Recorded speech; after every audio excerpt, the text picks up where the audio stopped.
kids and. Anyway, we have this relationship now.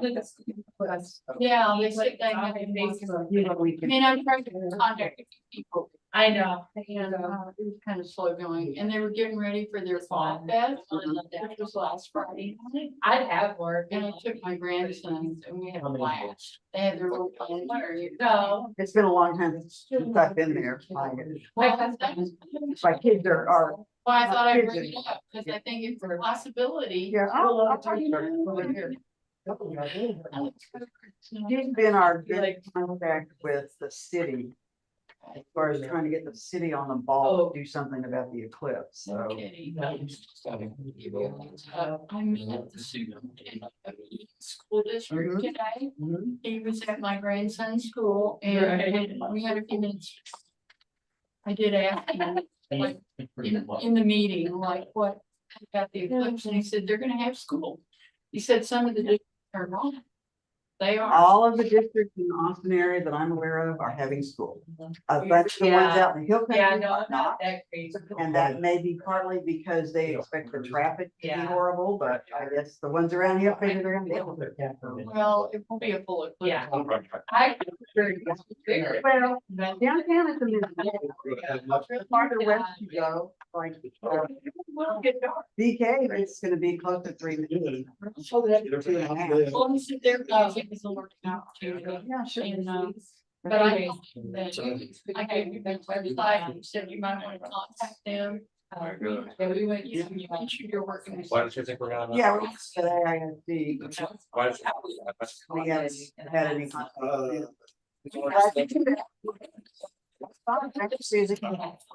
Hello, Nathan.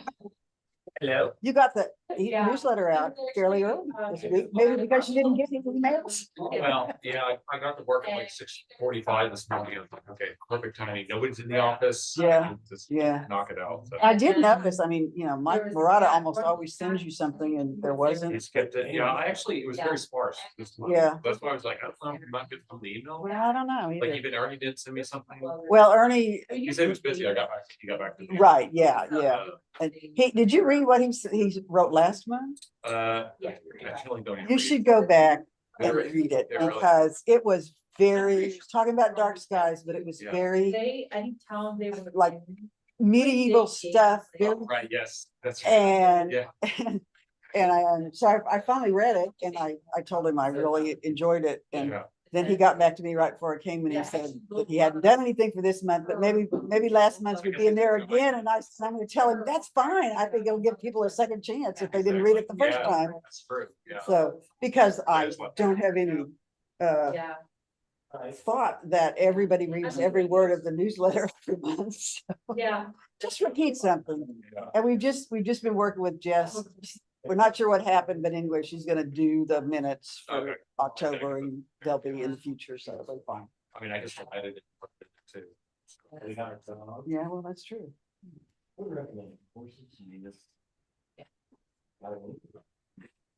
So Jamie, have you heard from Mahaden? Can you guys hear me okay? Yeah. Hello? Hear you great. Oh, So- good, awesome, thank Okay. you. I'm on a different headset.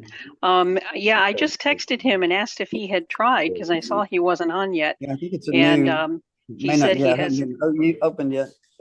that he hadn't connected yet, but I asked him to please go ahead and do that right away before Brian's practical astronomy session. So hopefully he's logging on right now. Okay. Right. Right. Yeah, I had told him about 6:30 or so. Right. Okay. You in Austin, right? Yeah. So Terry, I have a question about the They brought kangaroo to work. Sea Star. Is that the name? I looked it up. Apparently it comes with a compact tripod. What you had the other night, did you have the bigger, was that the bigger? No, that's how far it extends. Yeah, If it's all the way down, it's about this tall. It's extended Yeah. like this. yeah. Okay, so you didn't buy the extra tripod? No. Okay, The tripod comes with, well, there is a separate tripod you can buy. if you want a taller tripod. Yeah, that's what I saw, and I just wondered what you had, so, yeah. little gray box it's in, and slot for the computer and slot for the tripod. Hello, Jim. Don't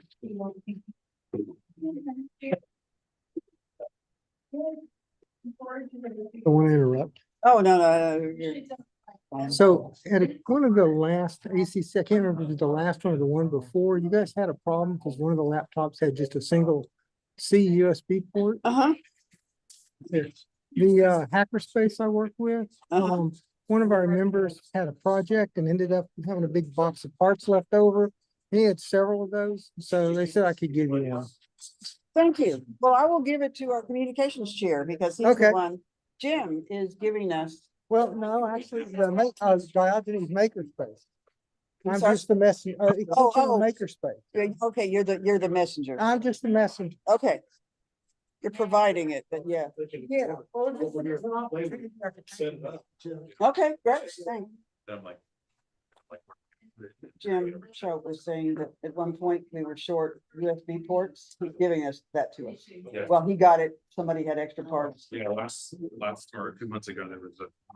I think we used yours, didn't we? I had USB. Yeah, right. Well, now there's one. Hello, Philip. Now there's one that we can have. I picked it up at 7 o'clock right now. Yeah. Good evening, Alan. Are you able to hear us? Can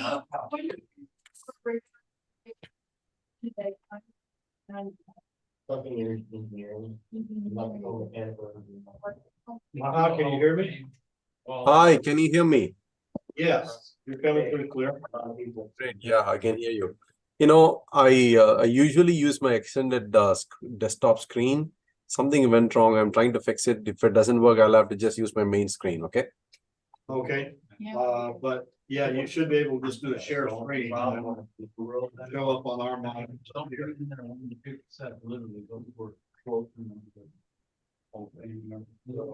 Brian, it's 7 o'clock. Okay, that's 7 o'clock. So, Martin, we're gonna. Okay, start off- just want to check that my mic is working. You're the mayor. Can everybody hear me? Yes. Thank you all. I'll go back to mute. Sort of not lead with certain.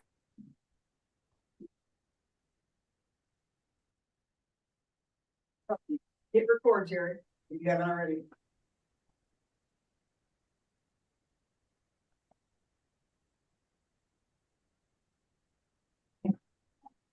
Okay, there we go. So, Madan, we're gonna start off with a practical astronomy session with, Brian Lippincott here, and then we'll have a short business meeting and turn it over to you, so. Okay, sure. Take it away, Brian.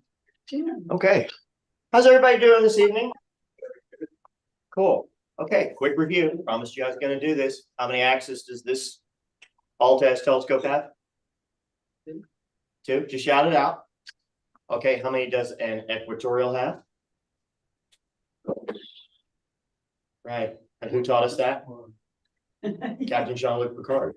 There are 4 axes. That's how you remember. Okay, 3 things about space. In space, there's no such thing as cold. There's varying degrees of heat. 2, in space, no one can hear you scream. Who taught us that? Wes Craven and Sigourney Weaver taught us that. And there is no up in space. So that's why, back to alt as, it's easier to learn because it's relative to our up. Everybody wave to Nigel standing on the golden spike over there in England, right in front of the, right over in Greenwich. And he's facing 90 degrees away from us. Our up is here. He's waving to us going, why are we laying down facing the other way? Okay, wave to my sister-in-law in Hawaii, her head is facing the other way in Hawaii, but she's going, I'm standing up. What are you guys are doing? Because the earth is round. So up is relative to where you're standing. Okay, enough with that lesson. Tonight's discussion is about binoviewers because 2 eyes are better than 1 sometimes. Not for every job, but for some jobs. Why would 2 eyes be better than 1? Why would you pick that? I'm out here enjoying myself on here, but there's occasions when I might pick 2 eyes, a binoviewer, something like that. Why? Binocular vision. Here to carry around. More photons. More photons. You're taking information in 2 eyeballs. Even if it's a little dimmer, there's more of it. So the whole is greater than the sum of its parts, as it were. So there's a couple of ways to go about doing that. Most of us know about these. We don't necessarily know what's in them, why they do what they do. Are these completely separate? Do you totally get completely different light from a completely different source from the optics in this eye and in this eye, or are they meshed, or are they melded or mixed in any way? Separate. Separate. And you can tell they're separate because they look separate. Diagram on the board and how this critter works. Have you ever noticed when you pick up a pair of these, up, there's no up in space, but up. Terry is sitting in that orientation according to the way I see him now. And if I were to put this up like so, he looks upright and right to left. He's correct. It's what's called fully racy, meaning right angle, fully corrected. You ever seen one of those on the top of a telescope? It's a finder, and the right angle makes it a little easier to get to it. Well, that's the right angle, but the CI means corrected image. These give you a fully corrected image. If you were to go and get yourself a telescope that looked just like the one Galileo used, you wouldn't necessarily get that. It would look like, here's your primary, here's your long focal length, and it crosses over. There's your actual focal length between there and there, and then it would project onto an eyepiece here, a lens, if you will. And the image is what? It's rotated 180 degrees, but it's not with these. Why? Why not? There's two reasons. Made it look that way. The diverging lens rather than the converging lens, so it's actually ahead of the focus. Yeah, it is actually ahead of the focus. That helps. You know what else doesn't turn it upside down? These guys. You get a little different image when you go through these. How many bounces do you get? The light comes in here, bounces off the back of a prism, boink, boink, and then goes through to the front face of this prism, boink, boink, and then comes out and projects to your eye. There's two reasons for it doing that. One of them, all the ones that I've got with prisms, it doesn't flip things over. It's able to get things to you in the free focal. Another thing is when this gets over a certain size, the middle of that and the middle of that can't get close enough together to match and stay in line with your pupils. So the very biggest pair of binoculars, or if you put two telescopes together, would be about 40 millimeters for most people. That's the largest aperture. You just put a telescope and a telescope right next to each other. So one of the things that's accomplished by those wonderful prisms is it widens things out. It takes that image, bounces it around, keeps it upright, and widens it out for you. So if you wondered why these things they're kind of peaked like this, it's because the prisms, if that's the back of a prism and that's the back of a prism, they're not like this. They're actually right about 90 degrees to each other. And you can take them and rotate them and it doesn't affect the image. So you can change that width if you want, but it's two prisms together like that. Light goes in all the way through, back to the next one, all the way through, and allows you to widen it out. That's one way to make a binocular and widen things out. In this case, we're picking up two separate apertures. The binoculars I'm really focusing on are the binoculars that most of us see in the back end of a telescope. Because I want to take this telescope and get more out of it. So in this case, I'm just going to put these eyepieces in here. You want two eyepieces pretty closely matched. I like to buy the exact same pair of eyepieces together if I possibly can when I'm going to do this. So when I started making my collection of Plossls, I bought everything in pairs. In some cases, not at the same time. Other time, I made sure it was the exact same series, and one of them wasn't made 30 years different than the other because they might have changed or altered or improved the optics, and they might be slightly off. But what's one of the first things you notice? Have you ever, most of you looked through a set of these at the field that somebody had out on a telescope somewhere maybe? You ought to do it. Yeah. It's awesome. It's an experience. So why does it do this? You can adjust your Interpupillary distance. Yeah. Exactly. Interpupillary distance, just like this. Which is two separate telescopes, enable them to be wider, and they got an interpupillary distance, which is one of the harder things to teach people how to use because you got to learn to do that. You will see two things that don't quite match together, but when they are just at the right distance, your mind will put it together and it'll look pretty much like one round, which is awesome. Something about this interpupillary distance is it comes from one what? Not two inputs, it's one input. So that's where we get to the portion of the show, boys and girls, where we go, how'd they do that? This is how they did that. This is very often referred to as stereo vision. These are not just used on telescopes. I first saw them on microscopes. A lot of microscopes have only a single objective and all their magnification. And my very first one of these that I got was from a guy who was selling one he'd modified from an old Canon microscope. We even had a portion of the 60 degree where it sat on, and it was flipped over the other way. So I ended up machining a bunch of things to shorten it up. And we'll get to that in a moment. The way it works, is your pupillary distance is adjusted by rotational. It's axial. That's one. Two, it comes in, and what it has is a pair of prisms here. Portion of that light comes out and goes here and hits a reflective surface, which can be a prism, but is oftentimes a mirror, and does the same thing over here. It gets all the way through and bounces off of this mirror and is reflected to this mirror. So it widens up. So they're actually looking like, hey, these guys are on different paths, but in fact, they're not. In the amount of path, the way that you have from here to here is the same as the pathway that you have from here to here. So it ends up being about the same to there, about the same to there, And so it all adds up ultimately so that where it enters the optic dead center is the same distance from here to here to here to here, and from here to here, it adds up to be. So that's where we get to the portion where this one comes to its disadvantage. If you get one of these and you stick this in the back of your telescope and go, this is going to be great. I think let's do this. I'm going to get this straight. And you start fiddling with it and you can't get it focused. Why not? It will not focus. I don't understand. Why doesn't it focus? Remember all this? This is your eyepiece. This is where the image is being projected. This is where the image is coming in. What you normally would have in here with your diagonal is actually about that long.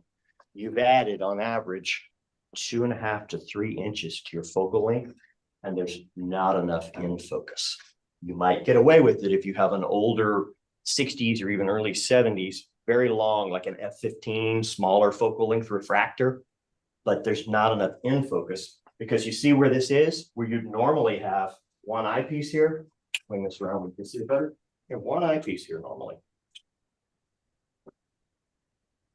Yeah, makes sense. Let's go on. So that eyepiece would be here. And now we've just added from here to about midway to here, over to here, and then up to here. About that and that. It's been added. So there's nowhere near enough in focus to go in. If you have a telescope that maybe you cut the tube so that it has much less in focus, and you normally put an extension to get it out here to use regular stuff on it, camera, astrophotography people know about this. If I take this out, I'll put a spacer in there that essentially is bending that out straight, and the camera actually sits out here. So that's a pretty common practice. When you buy one and they have extension tubes, that's why you pull the diagonal out, put your camera in. You got to be mindful of that focal length. So the way to get around this is, well, I know what I'll do. I will just go get myself a Barlow, maybe a 2x Barlow, because what does a Barlow do? It takes that focal length and turns it into that focal length, right? My focal length is longer, then I'll have more to work with. True. What's the price? What? You do lose some light because you're spraying it out some, but there's another price. It's a more difficult one to pay.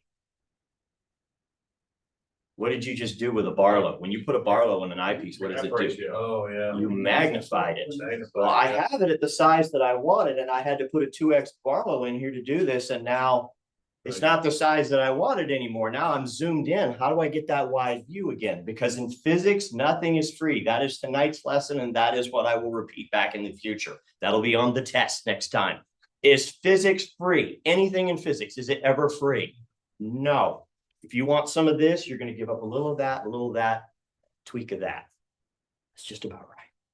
Cool. Got it. Maybe a little over there. That's physics. So it's always a balance of things. So in order to solve that problem, we need some optics, some math. The way that was done, you can put an extender in there, but there is a fellow who makes aftermarket. Cannot remember his name. He does have a big website. I've bought something else I traded from his at one point, where he makes an optic that sticks out a little bit longer, that goes in here And what it does is it turns that into a longer focal length. And then it reshortens the focal length on the back side. It takes care of removing some of that. And you do have a certain amount of magnification, but he's fiddled with it enough that it'll do the job and get you what you need without magnifying it excessively. It's $400 or $500. It is one possible way to solve the problem. And then one day I was digging around on the internet in a place I should never go called Cloudy Nights. And I found this. This is where the clouds part, a small beam of light comes down and you hear the halo singing with the choirs. I got this thing and went, what the, it does what? Are you kidding me? No way. Guess what's inside of this? This is called a linear binaviewer. This is called a stereo binaviewer. Even though they're both actually in stereo, we won't split hairs about that, but we will split optical beams about it. It actually takes an optic that takes the focal length that you've already got, or focal ratio is really what we're concerned with here. And it straightens it out and it puts it in through a beam splitter, and then it bounces it off of a mirror. No further prism required. And then it projects the image here. And the beautiful part is two beautiful parts. One of them is it's balanced, it's very smooth, it feels almost hydraulic. There's a label for that focal length, that number of millimeters between your pupillary distance. How many people here know their pupillary distance, interpupillary distance? Don't be ashamed if you don't know, because almost nobody I ever asked knows their interpupillary distance ever. I had to know mine because I was real particular about moving it around on my glasses. And I got a really good optician who was willing to listen to me, and she got them spot on this time. It was so much better. I said, move them up and millimeter this way and what have you. So by knowing what that is, I can just go, there we go.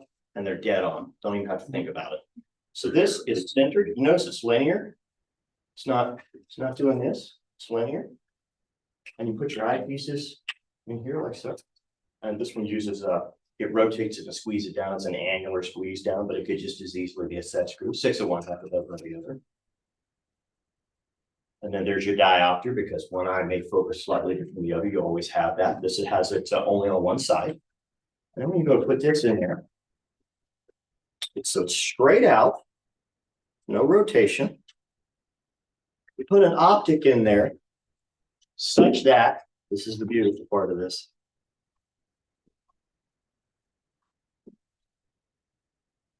I got that exactly in focus. There we go. It's a perfect view of Jupiter.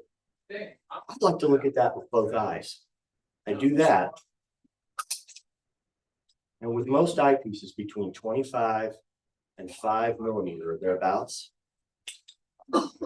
that is exactly what I'm looking for. I may not even have to touch the focuser. The optic in there completely compensates for that distance from there to there. So you put it in anything. Put it in my big doll. Put it in one of these. It's the easiest to use, most amazing binaviewer in terms of not having any problems or things you have to overcome that I've ever used. For similar money, for instance, if you happen to have something with Dinkmeyer written on it, you just paid $1,100 for it. They make a very high-end variant of these. You can buy Williams Optics for 1.5 in the right place. Could use one. Up to 2. I think I paid $310 for this critter used. That was a good price for that. But that is pretty amazing what it does. So he takes care of the optics, makes all the corrections here, and does the beam splitter. I believe this is the model, Terry. The reason I didn't know that I had the same one you did is because it never occurred to me to put 2 separate apertures. But if I were to do that and then rotate it, I would probably have the same effect, because the split takes place. You would have 2 separate beams focused and straightened out here. So you'd actually have 2 separate apertures, and you'd have, if space allowed you, parallax, you'd have parallax. You could see parallax on terrestrial stuff. Like binoculars, actually, it's 2 separate items. It's not one beam coming through and split, so it's the exact same thing. So, quick question. This amount of light, we're going to call this X amount of light, algebra time, I'm sorry. X amount of light has come into your telescope, and you put it into a binaviewer. How much goes into each eye? You're gonna have slightly less than half in each eye. Bingo, slightly less than half, which means if you've got this much dimness, you're now half that dimness. So that's something to consider when you're using this. If you get into a really small telescope and you're not looking at a real bright object, it's going to make it very dim. But in terms of what it does, these are excellent. You don't have to do this all night, or get you a pirate patch and just kind of, can do that. Sometimes that is a really good alternative. You just whip that out, keep that separate pair of whatever they can be. They don't have to be. I've never noticed that really high end ones make a difference. Like, I thought, I was thinking this at one point, wow, that's a really great Binocular. What about those wider view, expensive, nice eyepieces? What's the view like? I got my single nicer eyepieces, the Delos that I love, because the guy sold them because they suck in this. It's really Plossel's territory. It needs just a heads up before you spend a lot of money on dual, really high-end wide eyepieces. Figure out how to make them fit in here. Actually, these are ideal with Plossels. They're not that good. Kind of like that small, you've heard me say that small lump that I've got. I try to put nicer, wider eyepieces in there. Looks terrible. Shows every flaw. Plain old Plossels looks fantastic. So, well, you have to buy two of them. You can buy less expensive ones. They don't have to be high-end Plossels. So that is what I have for this. Does anybody have any questions about bino viewers, the whether, the when, the how, whether you want to, whether you should? The linear model, how much does it weigh? The linear model. I haven't actually put a number to it yet. I have not put mine on a scale. In terms of comparison. Nothing up my sleeve. And there are no eyepieces and no covers on here, one on one hand, one on the other. They are very comparable. And what I like is if you know you're into pupillary, you can just read on there. Right when it touches that, you're pretty much following that much. Hard to miss. Pros and cons, didn't mention one of them. The pro is you using them on and off. You get really excited and really love doing this. A time that you will start to find that it is not exciting and you might not enjoy it as much as at public nights. People are lining up to get through with your telescope. Now, instead of just teaching them how to focus and keep the telescope pointed in the right direction, you have to try to get interpupillary correct. And that's a lot of movement and how far apart your eyes and what do you see and the usual dead silence. I make people talk when they're at my telescope. I'm sorry, you better speak. You're a scientist, you're on my scope. Yeah, a lot of people up by their IPD. Yeah, well, I'm lining you up. Okay, yeah, you finished about this point. Please go ahead. So, yeah, you gotta talk to me when we're looking at stuff here. So they don't know what to see. So it's better to not complicate it, I've found. I put my least complicated something out for the public. And when I get someone who's really interested after the fact, or maybe when I see them again, because I come to the third meeting, then we talk about this. Really, you want to do what? Okay. Oh, you'd like to see that? Come here and take a look at this. I'll teach you how to call me. Can I ask weird question, but No keep weird your questions. glasses on, Never. you take them off and you don't need them at all at night to look through the telescope. No, I use them at night except when I'm looking through the telescope. So for the instance. telescope, The telescope is functionally a pair of glasses.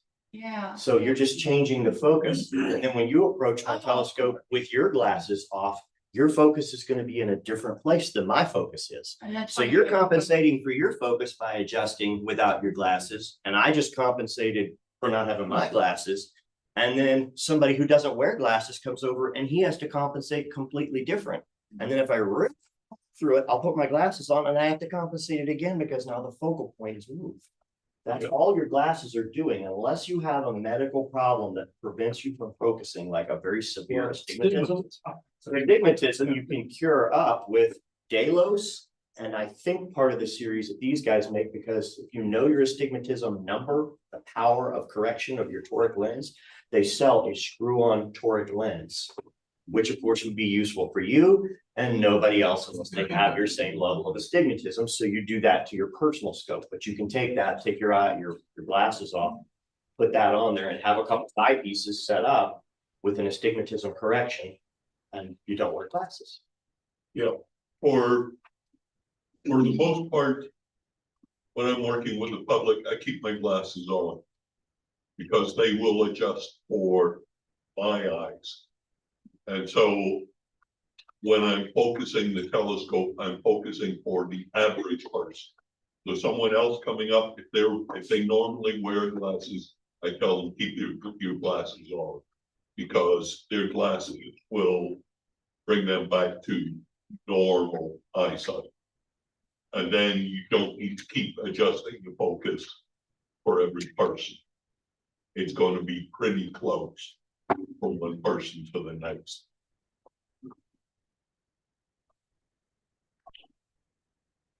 Thank you. So do you have any other questions? Anything?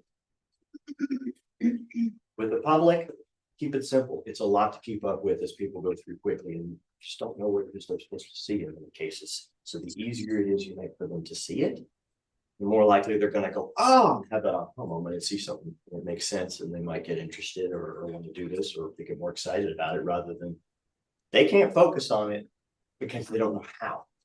You know, they don't know that this thing is, 4 millimeters too wide. They don't know what they're supposed to see. They don't know how to do this, and it's discouraging. It feels overwhelming. So I simplify by keeping it with what you see here. I do have a little zoom that I put in here. So we're up, down, left and right. Put this on here, teach a 10-year-old kid how to use it. There you go. You can zoom. There's your focus, kid. Have fun. They're not going to hurt you. It's old 1990 solid steel 9.5-pound telescope. Any other questions? Thanks, Brian.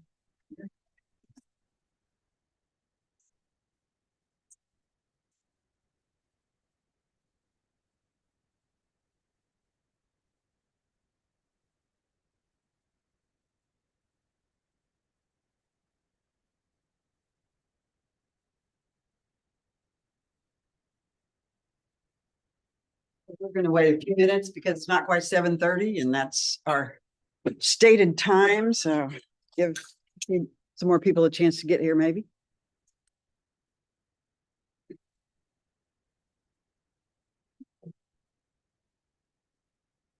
I did not know that it was capable of giving you a nice parallax, but now I might as well go ahead and punch the 2 holes on that cover that I made for Hypatia and give it a try and see if I've actually got the same things. And those little boogers are not cheap.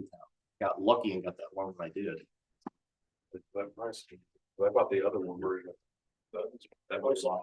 So this is Orion. Okay. Yeah, that's the Orion. There's another off one.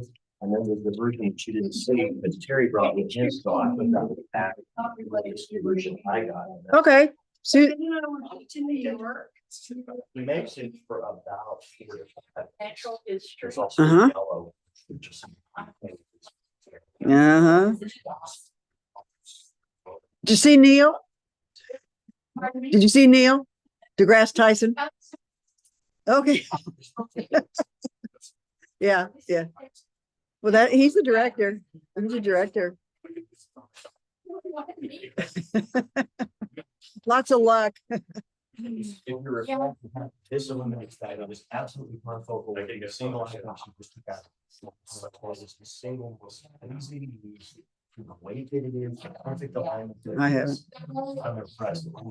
Have you done it on a solar panel? Yes, I use Yeah. that specifically on solar panels, except for because I'm keeping it so perfect, so exactly by 50 millimeters.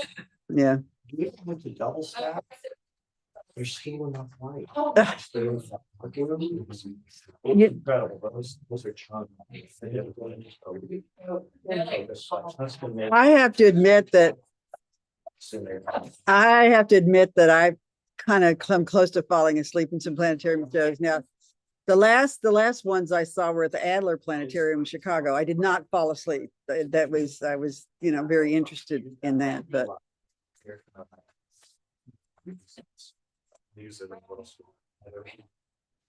Friday, About 20 today. like a week ago, we were with natural, it's just like 2 or 3 years. nature and science. Because fossils. Vertical. yeah. Outside of that, no. You know.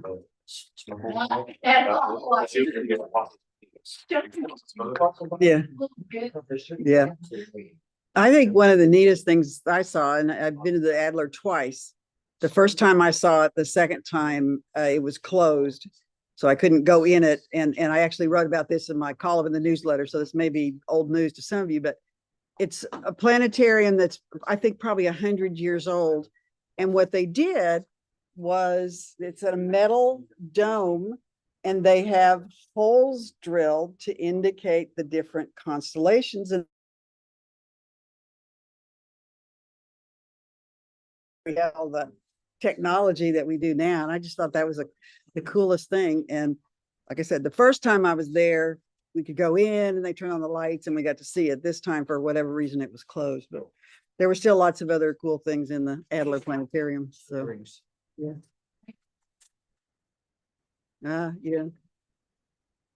Well, I'll tell you that I had a conversation, email conversation with Terry Bray, who is an attorney here in town. And has been working with some people who would like to get a planetarium for Austin. We've heard this before. We've tried. We had one for a while, not any longer, but they actually have some plans that where they're working with ACC, had some plans that looked like what they were. It wasn't real clear, but my assumption was they were thinking about putting something out at the Round Rock campus of ACC, because there's already I think an observatory out there, or at least there's telescopes. They do star parties out there. And he kind of would have liked for us to take the initiative to be the leader of that effort to get a planetarium. And I said, I didn't think that we had the bandwidth to do that. We would work with other groups, just like we used to work with the planetarium people, Torvald and Lucia, but I didn't feel like we could be the ones to spearhead that. So I don't know if somebody else will or not. I'm sorry. Oh, yeah. Yeah. And of course, money is the issue. Hey, Joyce, this is Bill Spazzeri. I was born and raised in Chicago and been to planetarium since I was 6 years old. I'm way past 6 years old.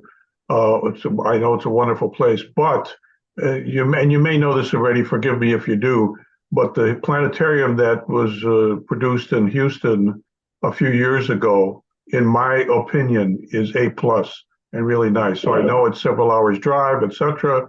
However, if you want to see a good one, you don't have to go to Chicago. Houston's got a good one. Where is it, Bill? What Houston facility in Houston? Science Museum and Natural History Museum, whatever they call it, downtown Houston. And it's inside the building. Okay. And so it doesn't have a dome like Adler, but they do, the people who do the programs, in my experience, do an A+ job. Okay. Sounds like a good field trip. Thanks. That's in Houston. Yeah. I think that's what it's called. Yeah. Okay. Susie. You got all the other stuff there at the museum too. Okay. And you were saying.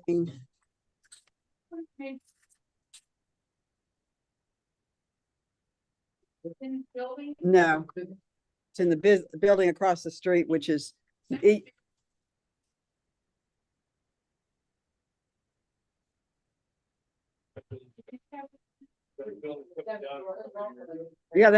observatory, but not a planetarium. Yeah. So.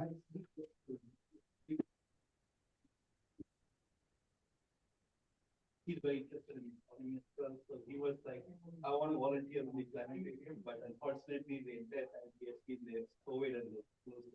Oh, that's a shame. Yeah. Shame. I wonder if the Fort Worth Museum of Science and History Planetarium that I grew up with is still there. It's not a big dome, but they have a very nice planetarium, but yeah, I was last in it. Okay, it is 7:30 or a couple of minutes past, so let's go ahead and get started. I think I know most of you in the room, but just in case, I know we have at least one new person. My name is Joyce Lynch, and I'm the president. And we start our meetings with a welcome, number one, but also anybody who is new or a visitor who would like to say a few words about themselves and their interest in astronomy. And I spoke to one person on the way in, so you could start.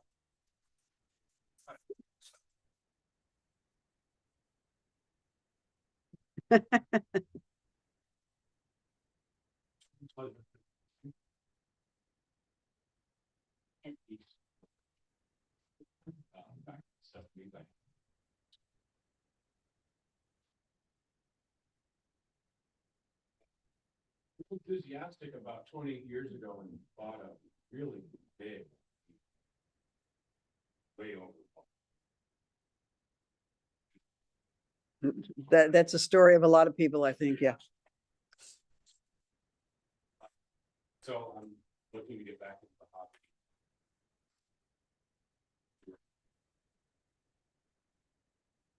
hobby.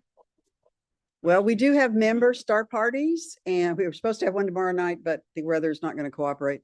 But that's an opportunity to go out and talk to other members and see different equipment and kind of get an idea of maybe of something that might be what you want. So, okay. I think everybody else, like I said, I know everybody else, and so you've all been around for a while. So, okay, let's move on. That's true. I thank you for reminding me. I always forget about online.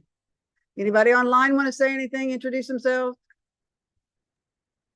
I just thought we'd introduce ourselves again. Tim and Kathy from Bellingham, Washington. Yeah, right, Tim. How you doing, Joyce? Nice to have you here. Yeah. Yeah, and he's right about the planetarium in Houston. When we lived there for so many years, we practically lived in it. It's really nice. Good deal. Yep, enjoying your program. Brian, as always, was brilliant. So, all right, I'll sign off. All right, thanks, Tim. Say hi to Cass. Anybody else online want to say anything? Hi, this is Shweta here. We met last week or the weekend before. Right. I just want to say hi. I wish I was there in person, but next time I'll be there in person. But I'm here today online. Swetha was one of the people who came out to Pedernales Falls State Park on Saturday. We did work in the observatory, finished up some bookshelves. So we have a place to put our library out there. So we were glad to have her help and the help of a few other people. But she was our newest person who was there that day. So, okay. Minutes, we don't have, somehow we missed having minutes from the last meeting. They will be in the next newsletter. The treasurer's report, Charles couldn't be here today, but the treasurer's report is in the newsletter that came out today. Officer reports. Terry, communications, do you have anything you want to say? Again, I have to report not much progress. I noticed we have Sean with us this evening. So, Sean, I just want to let you know, it looks like we're not going to be able to count on Jake helping us with these migration projects. So I was wondering if you'd like to help walk me through some of this stuff. On the spot. Hi, Terry. Yeah, I'd be happy to help. Okay. Thanks, Sean. Okay. So we did have we set ourselves a goal for getting migrated off of Wild Apricot onto another member management tool that we like, the one called Racklet. Basically, it would cut our costs there about 75%. But we just had to sign, well, normally we sign up for that 1 year at a time. Charles is working it out now, so we're going to pay it off monthly so that if we can get this migration done in a few months, then we won't spend a lot of more money on Wild Apricot. We're also working on moving our web hosting off of Midphase and onto Amazon Web Services. So we want to do that piece first before we do the user migrations. That's about it. Obviously, we'll keep you informed about how any of the changes affect you. So, okay. I'm going to back up a little bit. I failed to call on Jamie, our vice president. Jamie, you want to give us a report? See if we can hear over. Yeah, hey there. Can you guys hear me okay? You hear? Yep. Awesome. Yeah, I was like, oh, good. I don't have to do a report. Just kidding. No, it's just going to be short and sweet. I will say I'm impressed that Brian finished his presentation early. I thought maybe I went into another dimension or something. That was awesome, but very impressive diagrams there on the screen. So again, sorry I couldn't be there this evening, but I just want to say that we have plans for next week and the week after. I'm not sorry, next month and the month after. So next month we do have a gentleman coming from who will be speaking to us from Oregon about his version of the NGC catalog. And Not next month. Next month's the party. Yeah, January. sorry, January. Right, January, yeah. right. And I'm using my phone instead of my laptop. I had to use my phone today, and I'm having some fun with trying to get this thing working and not losing you guys. But anyway, so thank you for correcting that, Joyce. And next month is our annual holiday party, December 15th, rather than the second Friday of the month, because we are going to be meeting at St. Stephen's School and they didn't have availability on the 8th. So it will be December 15th. And there is an announcement about it in the newsletter that just came out. And shout out to Dawn Davies for a beautiful graphic for that at the very last minute too. So I presented it to her. Can you do this? And so she came up with a really nice one. So thanks for that. And we look forward to seeing everybody next month then at the holiday party. And Joyce, if you want to say something more about that, that's it. We got speakers lined up through January, and then beyond that, I'm still trying to prevail upon somebody from the astronomy department there at UT. Laura is prevailing upon somebody to come talk to us, especially about the James Webb Space Telescope. That would be awesome to get some updates. But anyway, that's it for now. Thanks. Okay. I will say that we have talked about a few months in advance. In March, we're going to be talking about the total eclipse. So, you know, how anything and everything people need to know about the total eclipse will be our March program. So. Okay, let's the equipment, Greg. Okay, yeah, so, as Joyce mentioned, we had a work party on Saturday last week. The bookshelves were finished in Falling Star Observatory. A whole lot of cleaning was done along with inventory of the equipment out there. So we have a more comprehensive list of what telescopes are available for the telescope library, which we're also working on revamping that whole program. Looks like what we're heading towards is the telescope libraries there'll be two of them, one at Pedernales, one at Bad Wolf Ranch. And all the loaner scopes will be picked up and dropped off at those locations, rather than having somebody chase all over town trying to deliver them. We haven't finalized all that yet. We're still in discussion there. That's about it, I guess, for equipment. Okay. Any questions for Greg? Okay. Member services, we do not have a member services chair. As I indicated, we had a member star party at Bad Wolf Ranch scheduled for tomorrow evening, but the forecast is not going to allow that. We don't actually have one scheduled, I don't believe, for December, but maybe we will try to do that since we've had to cancel several recently. I don't know that December weather is going to be any better, but don't want to complain about the rain. I can complain about the cloudy skies, but anyway, we'll figure out if we might want to try to do one in December since we can't do it this month, and I guess we didn't do it last month either. So outreach, Ed LaBelle is not here. He had, I think, an extensive report in the newsletter about what has happened.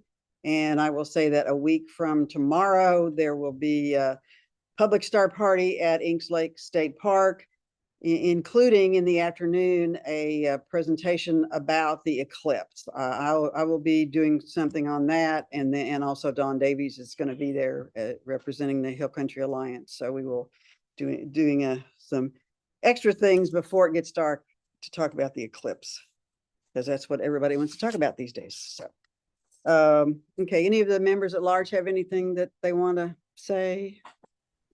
Brian. I have something. Okay, go ahead. Who is this? It's Steve Barrett. Oh, Steve. Hi, Steve.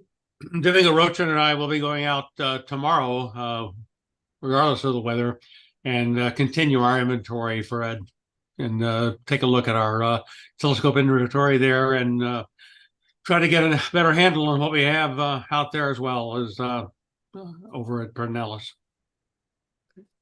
Okay.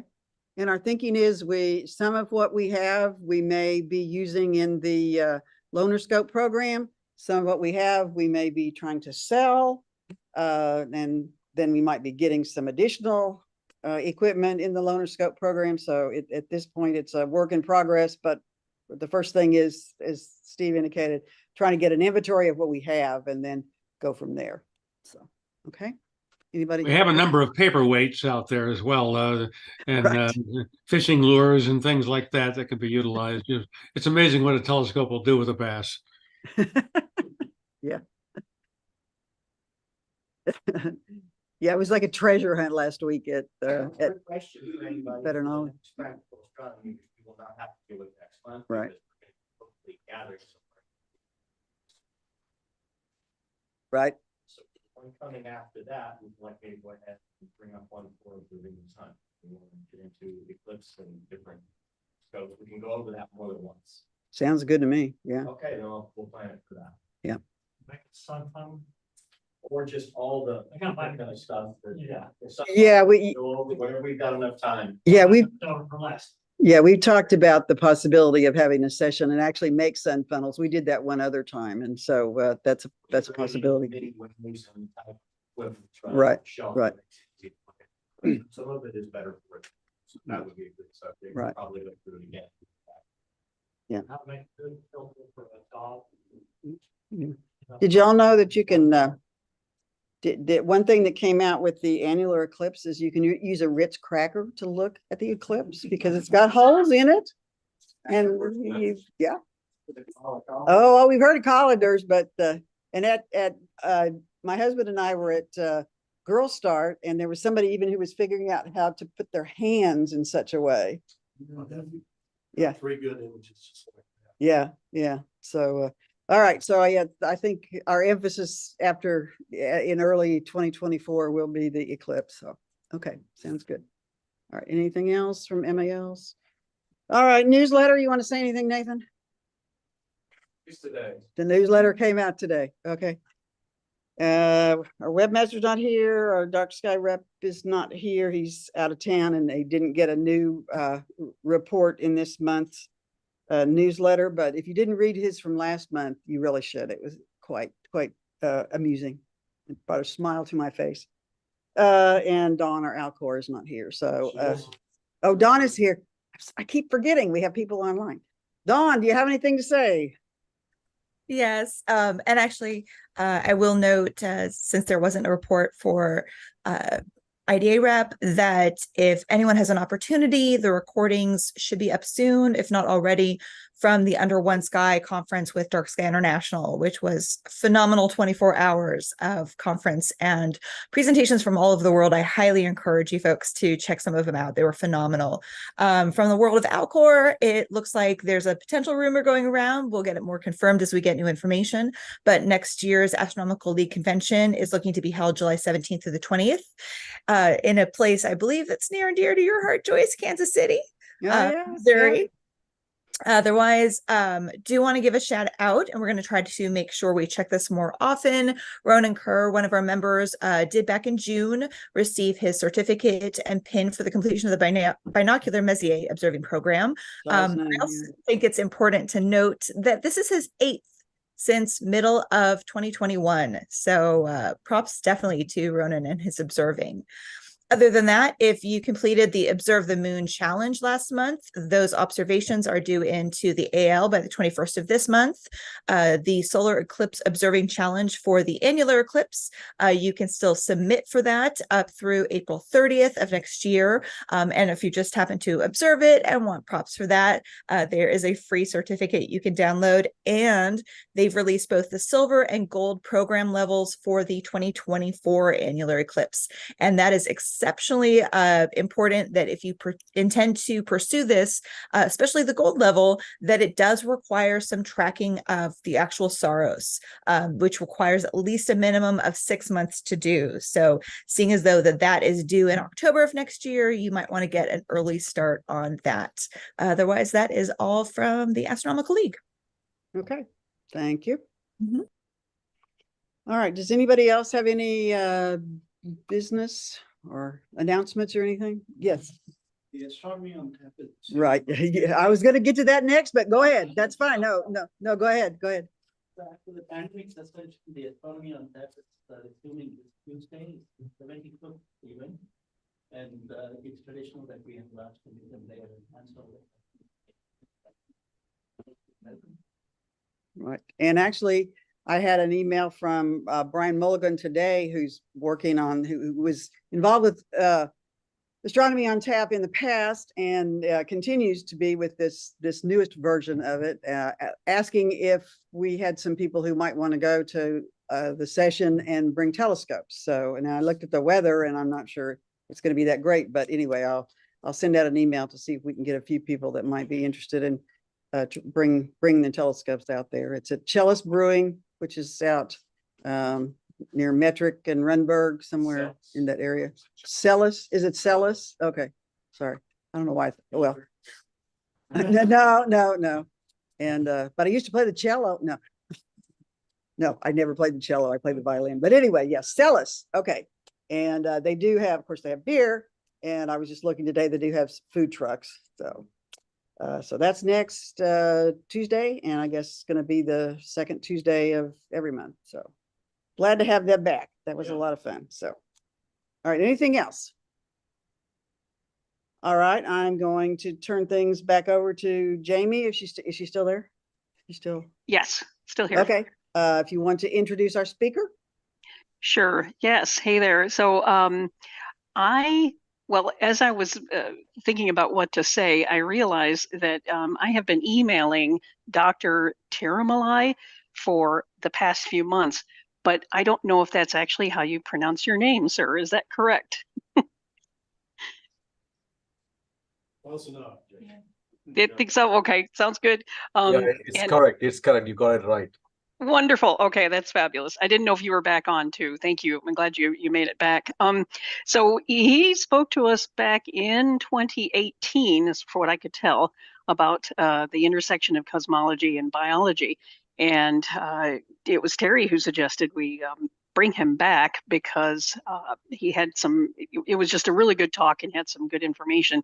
And then as I was compiling the information about him, and I got a brief bio from him, very impressive. I have it on the website if you want to check it out, but it's just impressive list of credentials and many papers that he's written in various respected publications, and lots of research in different institutions, all kinds of good stuff. So tonight he's going to talk to us about microbes on Earth and astrobiology. And we've been back and forth trying to find a time that works for him. So I'm so glad that we made it, that you're going to be talking to us, that all the stars aligned this evening. So thanks, Dr. Tiramalai, and welcome to our group again. Thank you very much for the kind introduction. Yeah, at last I made it. So how do I share my screen? Should be a green arrow. Oh, okay. Your Zoom. Yeah, I see that. So can I share my screen now? Anytime you're ready. Yeah, I'm ready. Okay, so click that and it'll prompt you about which screen you want to share. Yeah. Okay, I'll just go into it just a second. Because my extended desktop isn't working, I have to rely on just one screen. What happened? Okay. You see a blank screen like I do? Yes. Good. Yeah. Good evening, everybody. Nice to see you all. I think in 2018, when I visited, I spoke about icy oceans, if I'm not mistaken. So this is going to be more basic than that. So it's a pleasure and honor to be here with all of you. I wish I could have made it in person, but last night it was raining here so heavily, I decided, okay, maybe what if it rains tomorrow as well. So I decided to stay back and do the Zoom. Maybe there'll be another occasion where I can be in person. So I'll begin with a quote from just a second. Oh, get this out of the way. Okay, with a quote from Carl Sagan. So what I'm about to talk about is about a field that is known as a field of hope. It is based on Carl Sagan's words, somewhere something incredible is waiting to be known. And what happened? It's not moving. Okay. Yeah. So microbes on Earth and astrobiology. A lot of people, the moment you use the word astrobiology, they automatically assume it is about sending an unmanned or a manned mission to other planetary bodies like the moon or the Mars and get samples and look for bugs. That is kind of very imaginative and almost like a rhetorical thing to think of, but that's not what it is about. It is far more wider and deeper in scope. So astrobiology is defined by NASA as the study of the origin, evolution, and distribution of life in the entire universe. And since we have the unique position of being in a vantage spot of being on the only planet that is known to have life, as with our limited knowledge, we define what astrobiology is. So how did it all begin? It began in a place in Antarctica called Allen Hills back in the I think it is in the late 80s. They found a piece of meteorite in this place called Allen Hills, which is in Antarctica. And this piece is a fragment of the Martian. How do I make this go away? Do you see this thing at the bottom of the screen or you don't? Yeah, I'm not sure exactly why it's there. Let me see if I can. Okay, let me see how I can move this out of the way. I think it's on his screen. It's on his screen. There it is. Wait a minute, let me make this go away. It's not even going away. Well, you know, I just move hide video panel. I saw something. Hide video panel. Wait, hide floating meeting con. I got it. Yeah. Oh. Just a matter of figuring out There you go. the mouse. Okay. So this place, they found a fragment of a Martian meteorite in 1984 by a group of Americans from ANSMET, which is the short form for Antarctic Search for Meteorites. And what they found really interesting was there are some structures or formations in this meteorite piece that made them to wonder if this could be signatures or signs of life from elsewhere. What happened as subsequently was they found these microscopic fossils. But over a period of time, as it always happens in science, you have debates and discussions, and the wider scientific community rejected the hypothesis. These unusual features in the meteorite could be very well explained without requiring life or biology to be present. We often use the word life. I'm a bit cautious and skeptical about using the word life because it has far more deeper philosophical and spiritual connotations. I would use the word biology. So in other words, the unusual features that they found in the meteorite could very well be explained by things other than just biology. However, what this particular discovery, the debate that followed the discovery did lead to is the emergence of the science which is now known as astrobiology. So what is the discipline of astrobiology? The word was coined in the mid-1990s, and an institute was set up by NASA in 1998, which eventually has now transformed into what is known as a Research Coordination Network, set up in 2015. So the discipline of astrobiology deals with the origins of life on Earth. And in order to do so, scientists use genomics, relationships between various forms of biology on Earth, life in extreme environments, which is going to be the focus of my talk. And then as my current project deals with, scientists also deal with laboratory level prebiotic experiments. They set things in motion and then they set up a system, and they look at the system and then see what the system says about how things could have emerged, leading to the emergence of biology. And you also have complex organic simulations and observation. And then the field of astrobiology also deals with larger level, macro level planetary systems, planetary science. You must all be familiar with the search for extraterrestrial intelligence. The SETI Institute is in California. They look for signals from other planets and other possible civilizations if they do exist. Last but not the least, there is a social science, humanities, philosophy component as well. And as I'm speaking to you all, this is part of an outreach. I was not an outreach person 10, 12 years ago. I was just like any other regular scientist. And then I participated in an event called FameLab, where we were expected to speak about 3 minutes on a scientific topic without dumbing down the science, but at the same time, not boring to the audience. So that got me interested in outreach. One thing led to the other, and done many outreach talks since then. Remind me towards the end. I have some possibly exciting news to share. Just remind me, otherwise I'll forget, because it's going to be so much to share. So to put it in a nutshell, the astrobiology field covers all these various areas of interest. But our focus, as I said, is going to be on the field called extremophiles, a fascinating world of mysteries. Why so?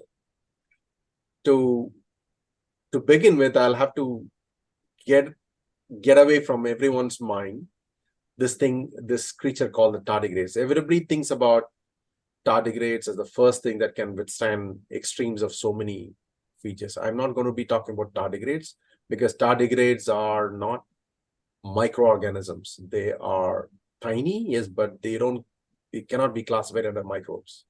So what are tardigrades? These are close relatives of arthropods, which comes under the class of insects and crustaceans. They live in multitude of places like damp moss, flowering plants, in sand, fresh water, and also the aquatic ecosystems like the sea. Also known as water bears. They are very, very tiny, measure less than 0.02 inches. And what is cool about them is that they can survive for a few minutes at minus 272 degrees Celsius, or you can raise the temperature as high as 150 degrees Celsius and they will still survive. And they could survive for decades at minus 20 degrees Celsius. And they are polyextremophiles in the sense they can not just extremes of temperature, they can also withstand pressures from 0 atmosphere in space up to 1,200 atmospheric pressure at the bottom of the ocean. And last but not the least, radiation levels which are normally completely detrimental to biological forms like you and me, humans. They can survive those radiation levels. But I'm not going to talk about the tardigrades, okay? I'm going to talk about other cool extremophiles. These are microorganisms on planet Earth. And let me give a few words to speak about how do we go about defining an extreme environment. It's an environment that threatens access to basic requirements, the integrity of biomolecules, such as, for example, the genomic material, the DNA, RNA, or the proteins, and the lipids as well. And it's an environment that offers very limited resources for basic needs, and hence the threat to the access to basic requirements. And these are physiologically stressful conditions.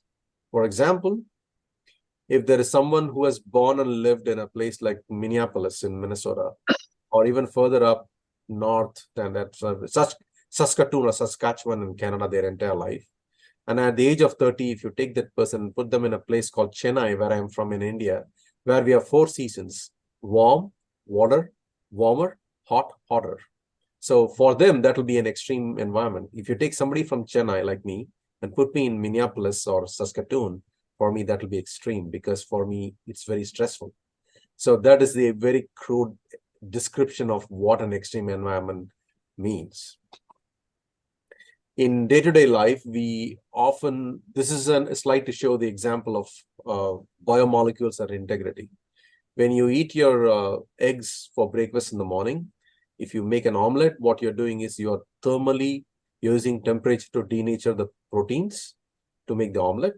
or you use the mechanical denaturation to break down the yolk material.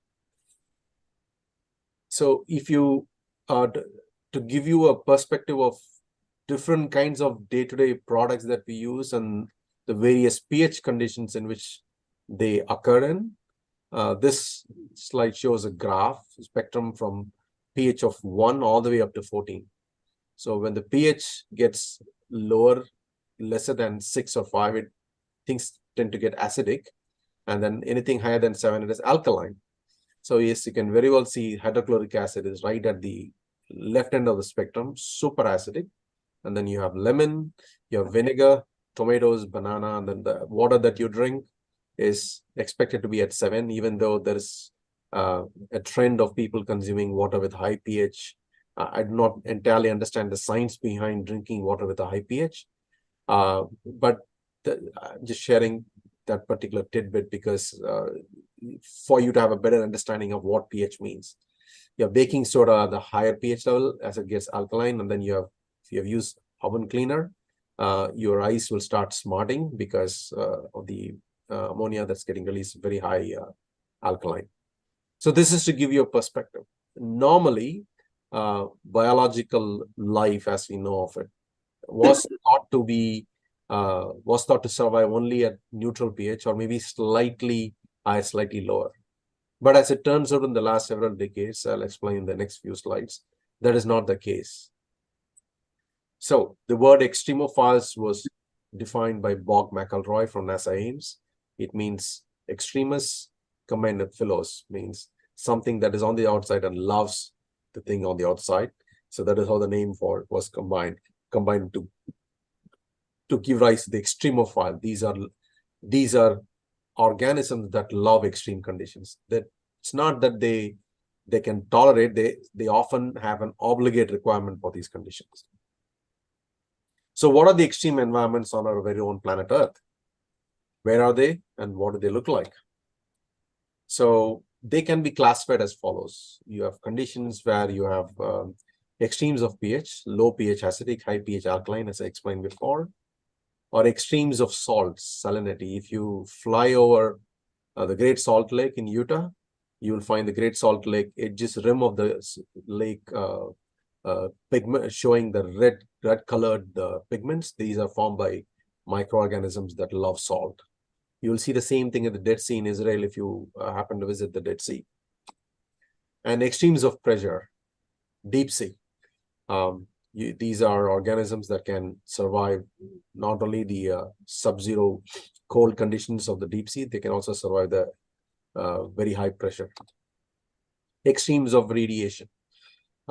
This will be the last section I'll be covering. So I'll speak about radiation when I come there, but you know, to give a reference, think of the movie Oppenheimer. I mean, I'm not talking about levels of radiation as shown in that film that movie refers to, but the kind of radiation that would normally make an average human being like you and me lose our hair is the kind of radiation many microorganisms love. Extremes of temperature, low temperature psychrophilic, high temperature thermophilic. I give the example of Minneapolis and Chennai. Extreme dryness is called arid hyperarid condition, which causes something known as a phenomenon known as desiccation. Extreme dryness is also detrimental to biology and integrity of biomolecules because we need water. Water is a vital component for keeping the molecules intact and functioning. So we'll begin with a combination of low pH and high temperature and make a trip to the Yellowstone National Park. The Yellowstone National Park is on a particular caldera. The caldera, I'll explain the subsequent slide, it comes from the Spanish caldera and Latin caldera, meaning a cooking pot. It literally means a cooking pot. And these are depressions that have been found in all volcanic environments on Earth and in the solar system formed during eruptions. So this is the depiction of the Yellowstone caldera. Basically, can you see my mouse moving? Yes. Yeah, okay.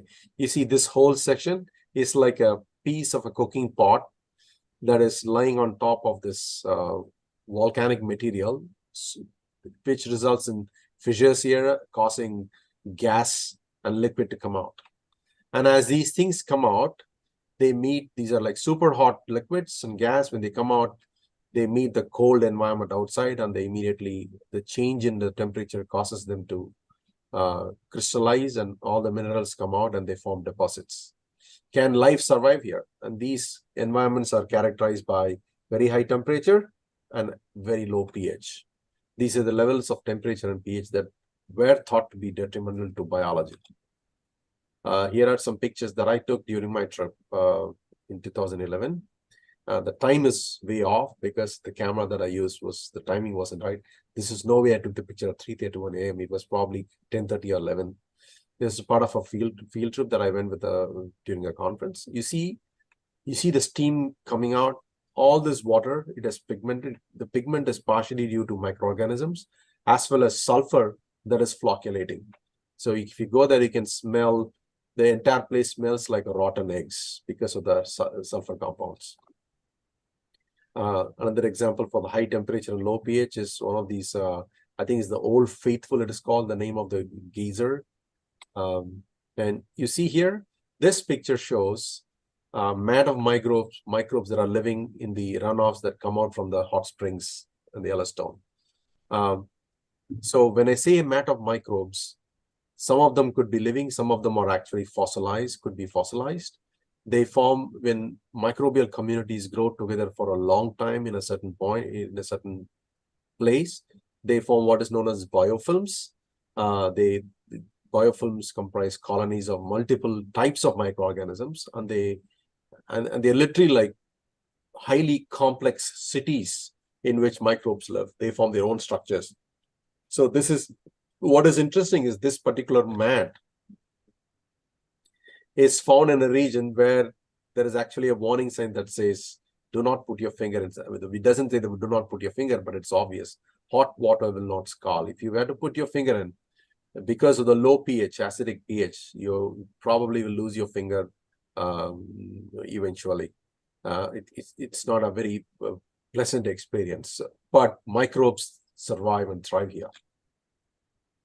Is another example, another picture from the same ecosystem.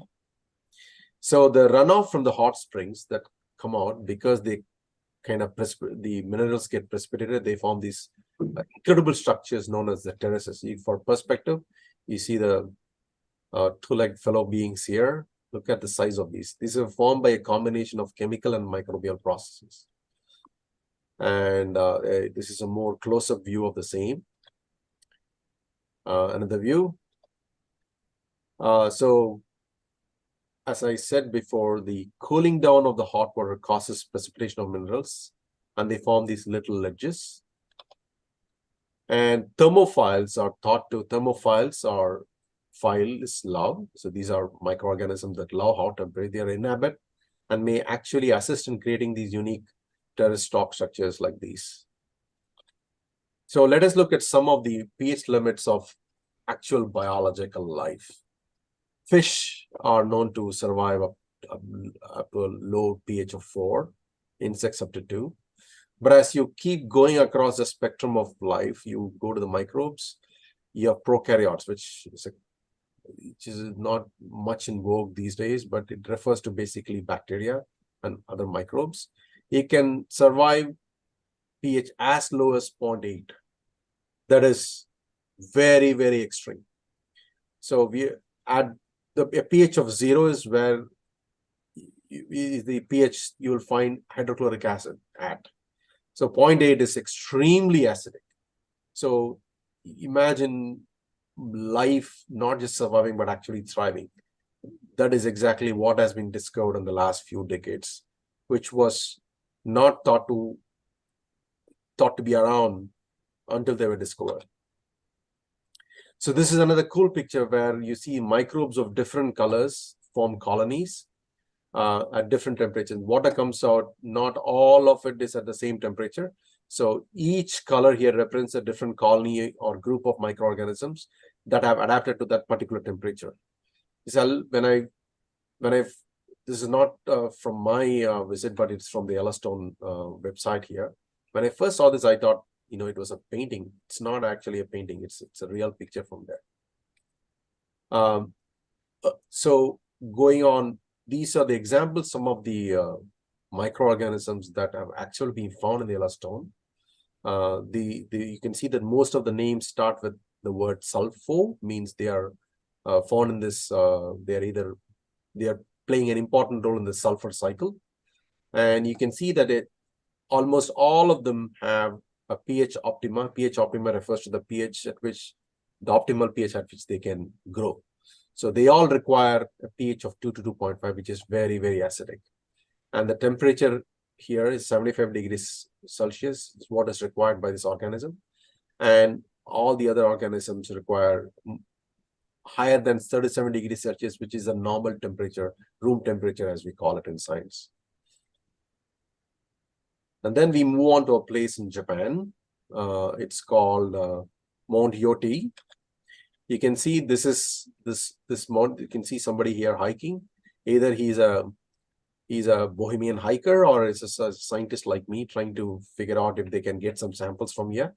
You can see all the yellow. The yellow color is nothing but the sulfur that is flocculating here. And what is interesting is, from this precise environment, they found these two organisms, Picrophilus oshimei and Picrophilus torridus, which are thermophiles. They love very high temperatures. They are still being characterized as we speak. And then we move on to a place called Redding in California. Some of you may be familiar with this place. This is a man-made artificial extreme environment. So when you dig up the earth and expose the ores inside to the vagaries of the environment, the weather conditions, and when you have a phenomenon like rainfall coming down, it helps in creating what is known as the acid mine drainage. These places are man-made, highly acidic environments. This is in a place called the Iron Mountain Mine in California, near Redding. And here, to give you a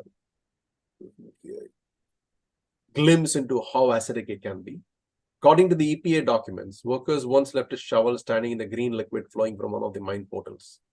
The next day, half of the shovel had been eaten away. It is that acidic.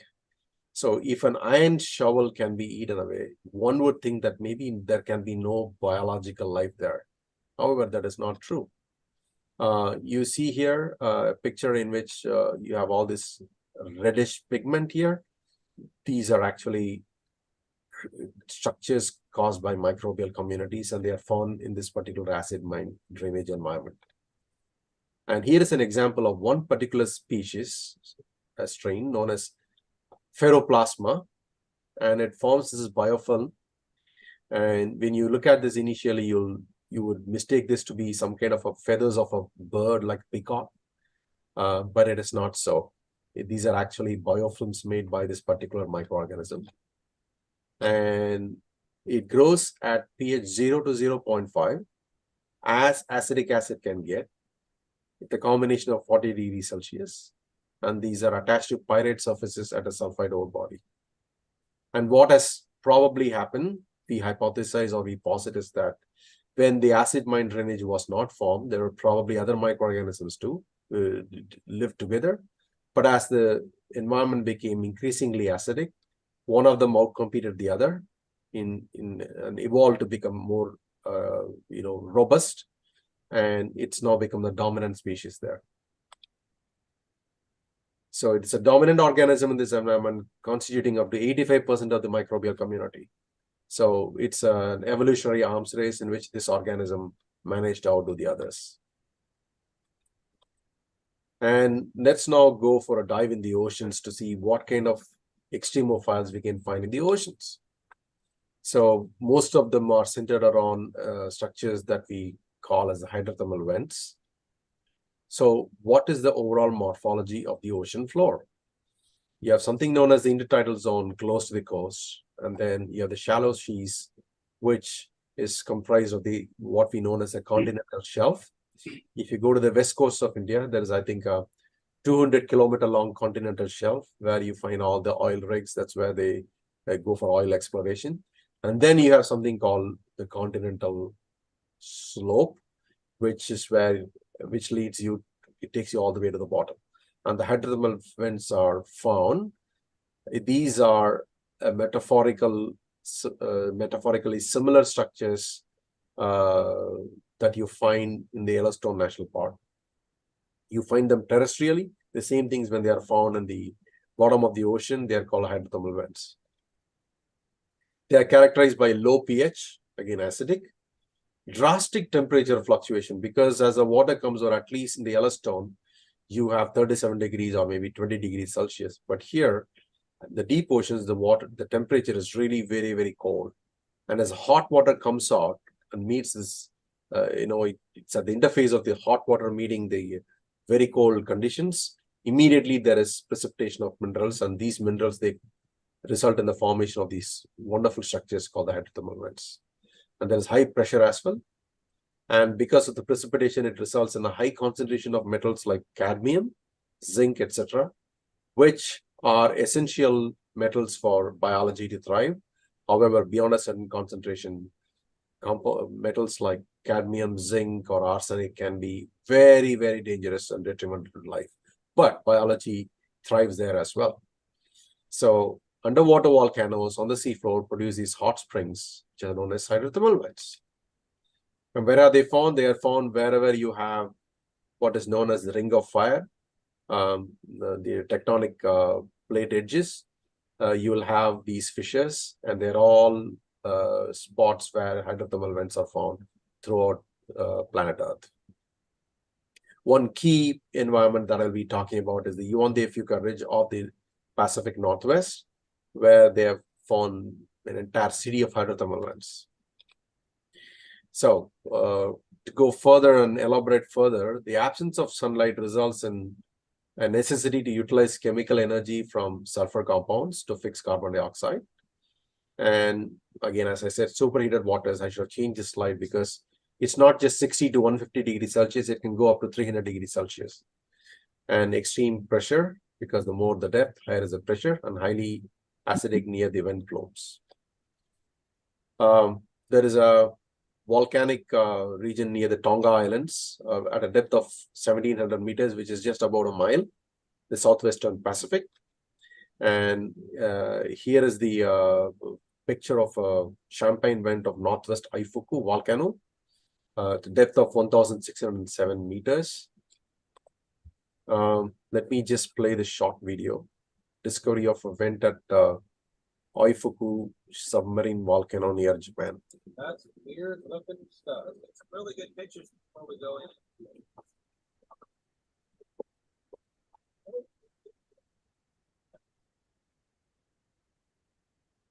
So, Up all over the place. Well, that was our assumption when we first started seeing the bubbles, was that it's some kind of a gas hydrate or claphrate that's decomposing. So you can see that the water is actually coming out of these fissures at a very high pressure, very high speed. Yeah, you can see this, right? The particles coming out. Yeah. You have rock material that's coming out. You also have gas, that water that comes out. They immediately, the minerals get precipitated. And these are the ones that form these structures. So Yuan-de-Fuca Ridge is a very fascinating region of Washington State. If any of you ever happen to visit Seattle, Google the University of Washington's astrobiology website and email them. They have an outreach component. They'd be more than happy to give you more information on this. They may even invite you to their department. Just email them. They'll show you wonderful pictures, far better than what I have at my disposal. So here is an example of a black smoker called Sully. It's emitting jets of particle-laden fluids. It is now more than a mile below the sea surface on this ridge. And what you see around these plumes are these white and pink structures. These are actually tube worms. Tube worms are not microorganisms. They're slightly higher in the hierarchy in biology. They live in clump colonies around these these vents. The temperatures, mind-boggling 300 to 400 degrees Celsius. And the pH is also very acidic. So what is happening here is the hotter acidic fluids transport very high concentrations of metals like iron, copper, and zinc. And when this kind of fluid mixes with seawater, the result is a black smoke of insoluble metal sulfides. That's why these are called black smokers.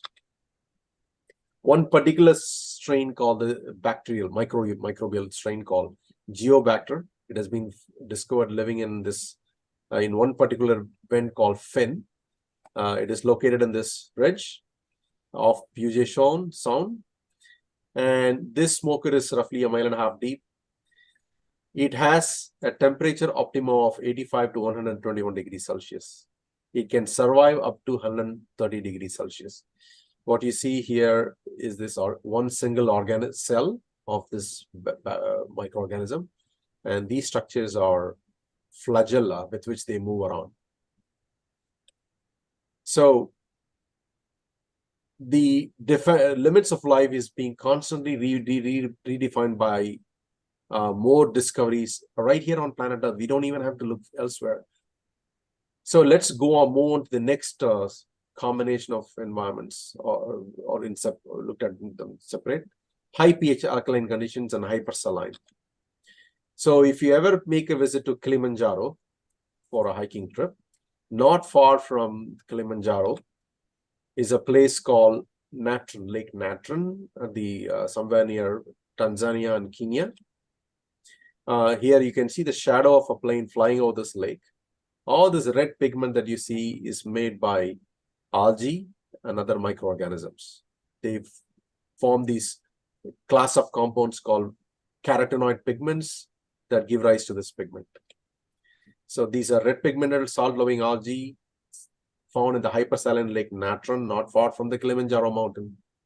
And they have temperatures that can reach up to 50 degrees Celsius with a very high pH of 9 to 10.5. So compare and contrast this with the pH in the Yellowstone Park. It was 2 and much lesser than 2. Here it is on the other side of the pH spectrum, 9 to 10.5. And the lake has an unusual mineral content because the surrounding volcanoes had their mineral content leached. If you ever happen to watch National Geographic or Kruger Park or Tanzania, not Kruger, National Geographic's wildlife videos on this region, they keep talking about a crater called Ngorongoro crater that's formed from a volcano. So all the minerals from those ancient volcanoes have leached into this lake and giving rise to this very unique ecosystem. And then we move on to a place in California known as Owens Lake. Here, just like the Great Salt Lake, this is also deeply red pigmented from both algae as well as microorganisms, producing these pigmented compounds, these compounds which can give rise to these pigments. So these are halophiles that love salt, and they require very large amounts of sodium chloride for salt. For perspective, next time, tomorrow morning, or even before you go to bed, take a glass of water, dump it with salt, let it dissolve in the morning, put your finger inside, you'll find your finger, your skin would have become shrunk. That's because of osmosis. And extreme halophiles require that level of concentration for salt growth. And how do they manage to survive? They manage to survive and thrive by accumulating a compatible solute such as glycine betaine or potassium chloride to match the osmotic pressure outside the cell. That is how they remain cool. You and I, or any other form of biology, cannot survive that high salt concentrations. And one of the important pigments is belongs to a class called rhodopsins, halorhodopsin. This is expressed on the cell surface, and this proton pump helps extreme halophiles make energy, and they are very, very slow growing. And what about Mars-like conditions? Because this is an astronomy meeting, I need to speak about some other planets and extraterrestrial bodies too. So Mars is the closest planet that's closest to Earth-like conditions. It lacks a global magnetic field, very thin atmosphere, and this permits a significant amount of ionizing radiation to reach the surface. The discovery of salty brines. So think of hypersaline environments, salty brines, reservoirs of liquid salt on Mars, and trace amounts of methane, which vary seasonally, have given rise to the speculation that perhaps Mars either supports Earth-like life or biology, or it used to support. And that is why Mars is significantly interesting planetary body. It also contains perchlorate. These are salts derived from perchloric acid. Something like this is also found in the Mojave Desert. So as I said, it's the most Earth-like planet, second closest planet. It has Earth-like seasons. It has as much land surface as the Earth, abundant water, salts, volatiles, and metals, and carbon dioxide atmosphere. And that is a lot of size. This is for city of Austin for scale. One of the speakers who was at the Austin meeting several years ago, some other meeting, I think it's Dr. Ambrose. I have to credit him with this picture because he was the one who gave me this picture. So thanks, Dr. Ambrose. So much of planet Mars is characterized by a frigid permafrost. On Earth, there are several places that have been designated as analogs of Mars. One is a frozen Mars up in the Arctic, wet Mars, frozen and wet Mars in Canadian Arctic, wet Mars in Rio Tinto, which is in Spain, dry Mars in the Atacama Desert, high desert, dry Mars in the University Valley in Antarctica, wet Mars in Pilbara, and wet Mars in Kalgoorlie in Australia. Why are these considered Mars analogs? They are characterized by physical parameters, not some of which are found in Mars, if not all. So let us go take a look at Antarctica. This is the edge of the one of the ice shelf in the Weddell Sea. There is a deep lake 50 meters below sea level, and this lake never freezes. And these are microorganisms found in that extreme environment. And there are several papers that have described extremophiles, microorganisms that can survive low temperature. For example, this one talks about microorganisms found at the depth of 0.9 to 2.5 meters that can survive a vast range of temperature all the way from 31 degrees Celsius to 0.9 degrees Celsius. And this one describes microbial life at minus 13 degrees Celsius in the brine. Again, a combination of cold and hypersaline condition in an ice-sealed Antarctic lake. So average, for contrast, or average salinity of seawater is 3.5%. Salinity in this Antarctic brine is it's a spelling mistake here. Forgive me for that. It should be Antarctic. The brines is 18.8%. So not only is it super cold, frigid, it is also hypersaline, and they have found microbial life there. And on the other side of the Earth, on the other pole, they have found distinctive microbial communities, again in sub-zero hypersaline brines.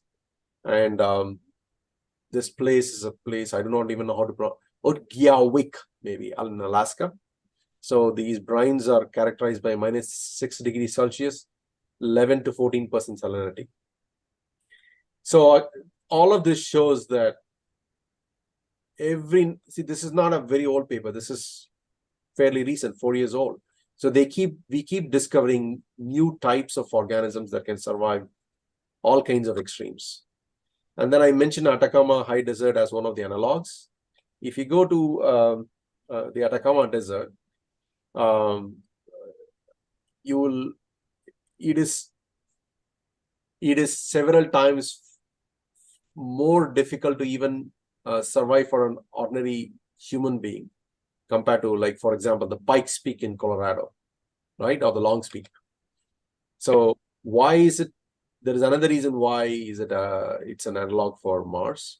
Even the surface terrain looks, on top here, you see a mosaic of images taken by the NASA Mars rover. It looks very eerily similar to the picture taken here of the Atacama Desert. Plus, it has other conditions, such as it has recorded precipitation during a 4-year study, shows it had just a single rainfall event of 2.3 millimeters. It's one of the driest and oldest deserts on Earth.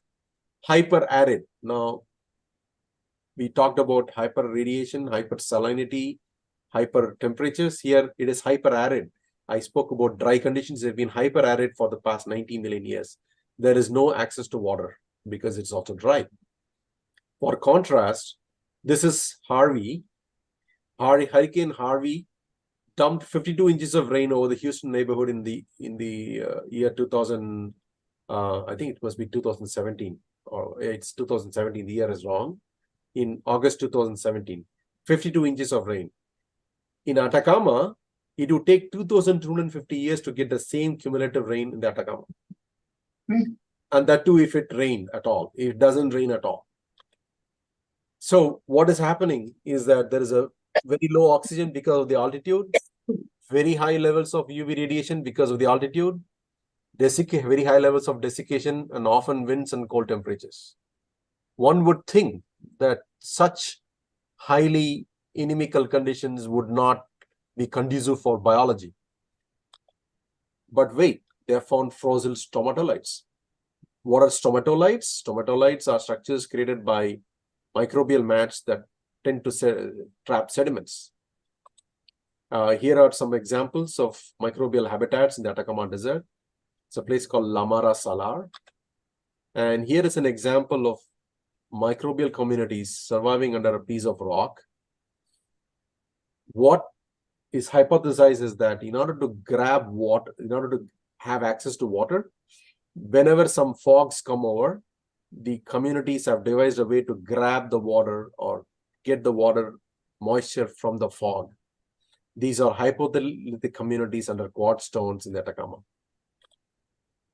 So fogs advancing over the hills of the coastal range seem to be the main, if not the sole source of water for hypothalamic communities under quartzes in these hills. So from the perspective of a classic microbiologist, we are not only curious to know how they grow, how they divide and survive. We also are interested in what mechanisms do they employ to get hold of the moisture from the fog. And then from the Atacama Desert, we move over to the Death Valley National Park. If none of you have ever been, if any of you have ever been to this place, you will know, you would have realized how eerily it is like some alien planet. So Death Valley National Park is characterized by, again, very hot and dry conditions. It receives about 1.5 inches of rainfall annually. It gets such very low rainfall because of these three mountain ranges, Sierra Nevada, Argus, and Panamint, that make sure that none of the rain-bearing clouds from the coast comes here. This is in deep contrast to places like Los Angeles or this entire mid-Californian coastal region, which is where people often experience heavy fog. None of that comes here because these three mountains, none of the rain-bearing clouds can come over here. Zero humidity, and therefore it is one of the driest places. As I said, the rain shadow effect, you can see it's very, very dry.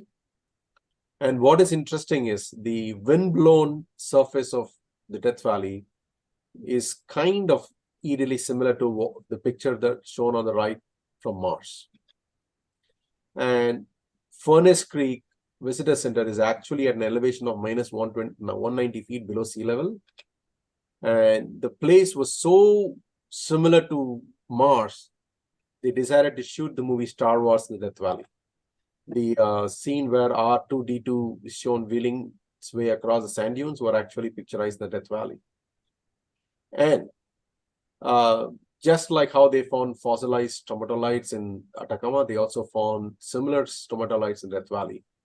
And this is a picture of the same.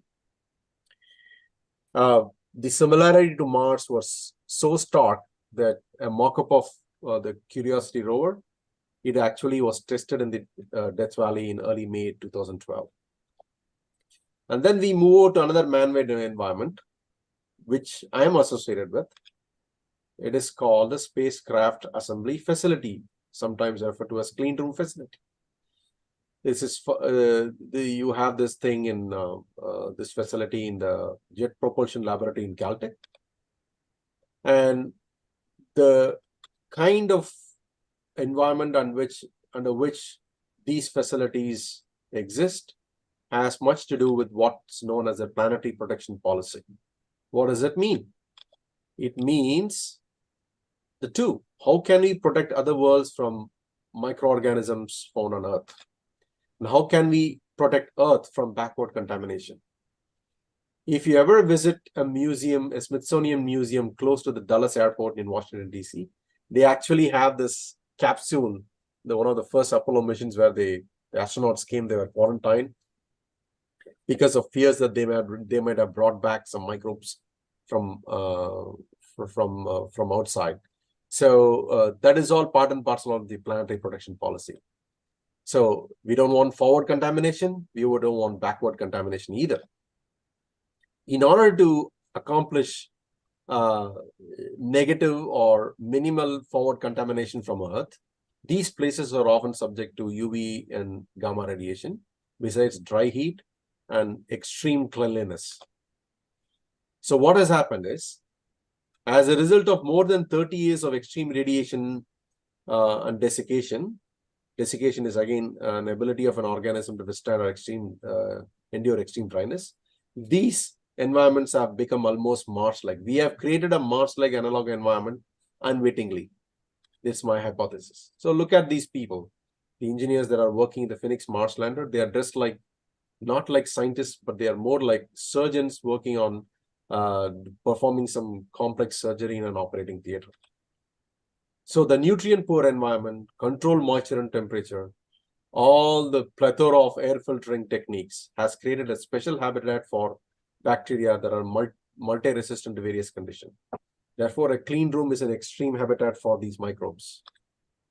So a sample from 1997, this is a paper, actual paper. They've estimated the microbiological burden on the surfaces of an Explorer spacecraft.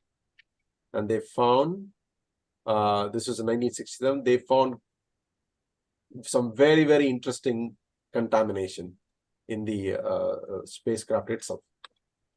So eventually, scientists wanted to know what kind of organisms are these. Can we characterize them and find out why they are resistant?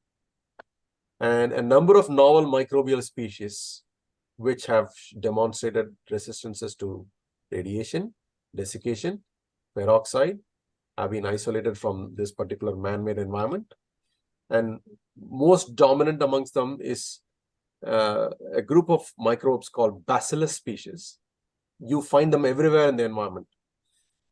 These are very special. These belong to a group of interesting organisms that form what is known as spores when they are subject to some stress. I'll explain to you very briefly as to what spores are shortly. So, and these spores are inert. They are not growing cells, but they are very difficult to detect because they are not cells that are growing. They are very, very microscopic. And these spores are resistant to gamma radiation and UV radiation. Here is an electron microscopic picture of the spores of one organism that I work with. And because they don't grow, they're difficult to detect. And it raises some very important questions. They are resistant to radiation. So the unusually radiation-resistant organisms of these assembly facilities, they raise some serious concerns and questions. Are these facilities becoming niches for rapidly evolving microbes that can withstand radiation? And if that is the case, could these survive the rigors of interplanetary transfer? And we end up seeding other planets. So far, we have not, because have we seeded them? By now, Mars would have become changed in color because of growing microbes. But the concern is always there. That said, are there other organisms we know that are super resistant to high radiation levels, strictly from a biological perspective? Yes, indeed. To speak about that, I'll have to explain to you very briefly what can radiation do to biology. I spoke about what pH can do, what temperatures can do, right? So here is a spectrum showing short wavelength to long wavelength radiation. Ionizing radiation are characterized by short wavelengths. And these types of radiation have enough energy to ionize molecules and remove electrons from atoms, like cosmic rays, gamma rays. That's why if you ever have any family member working in a gamma ray counter, the gamma ray counters will always have a lead chamber because you don't want to be have any exposure to the radiation. UV radiation, on the other hand, is non-ionizing, but it can still rearrange a molecule structure, leading to DNA or protein damage. So DNA and proteins, which are essential biomolecules for all of biology. I'm talking to you because of proteins. My mouth is moving because of muscles. Muscles are made of proteins. And the entire genomic blueprint is made up of the DNA. And DNA and proteins are the primary targets of cell damage from radiation. And loss of any genomic portion could be fatal for a single cell organism like the microbe. However, when the DNA repair, let us say the DNA gets damaged in an organism, it is often repaired very efficiently by most organisms. When the DNA repair rate is in equilibrium with the DNA damage rate, there is no problem. Everything is cool. However, when the DNA damage rate outcompetes the DNA repair rate, that is when we have trouble. We have problem. Okay? Vast majority of organisms on Earth are radiation sensitive. They will be killed by doses less than 500 grays. Gray is a unit of radiation. Okay? Do we know organisms that are super resistant to high radiation levels? To begin with, you know this character in this picture, very popular. Oh. Yeah, 5 grays of radiation can kill a human like him and me. So keep this number in mind, 5 grays. On the other hand, E. coli, a bacterium, would require 200 to 800 grays of radiation to kill the same. Okay, so tell me who is superior here, a human being or an E. coli bacterium? Okay, an E. coli bacterium is just the beginning. Pyrococcus furiosus. It's a hyperthermophile. It loves high temperature.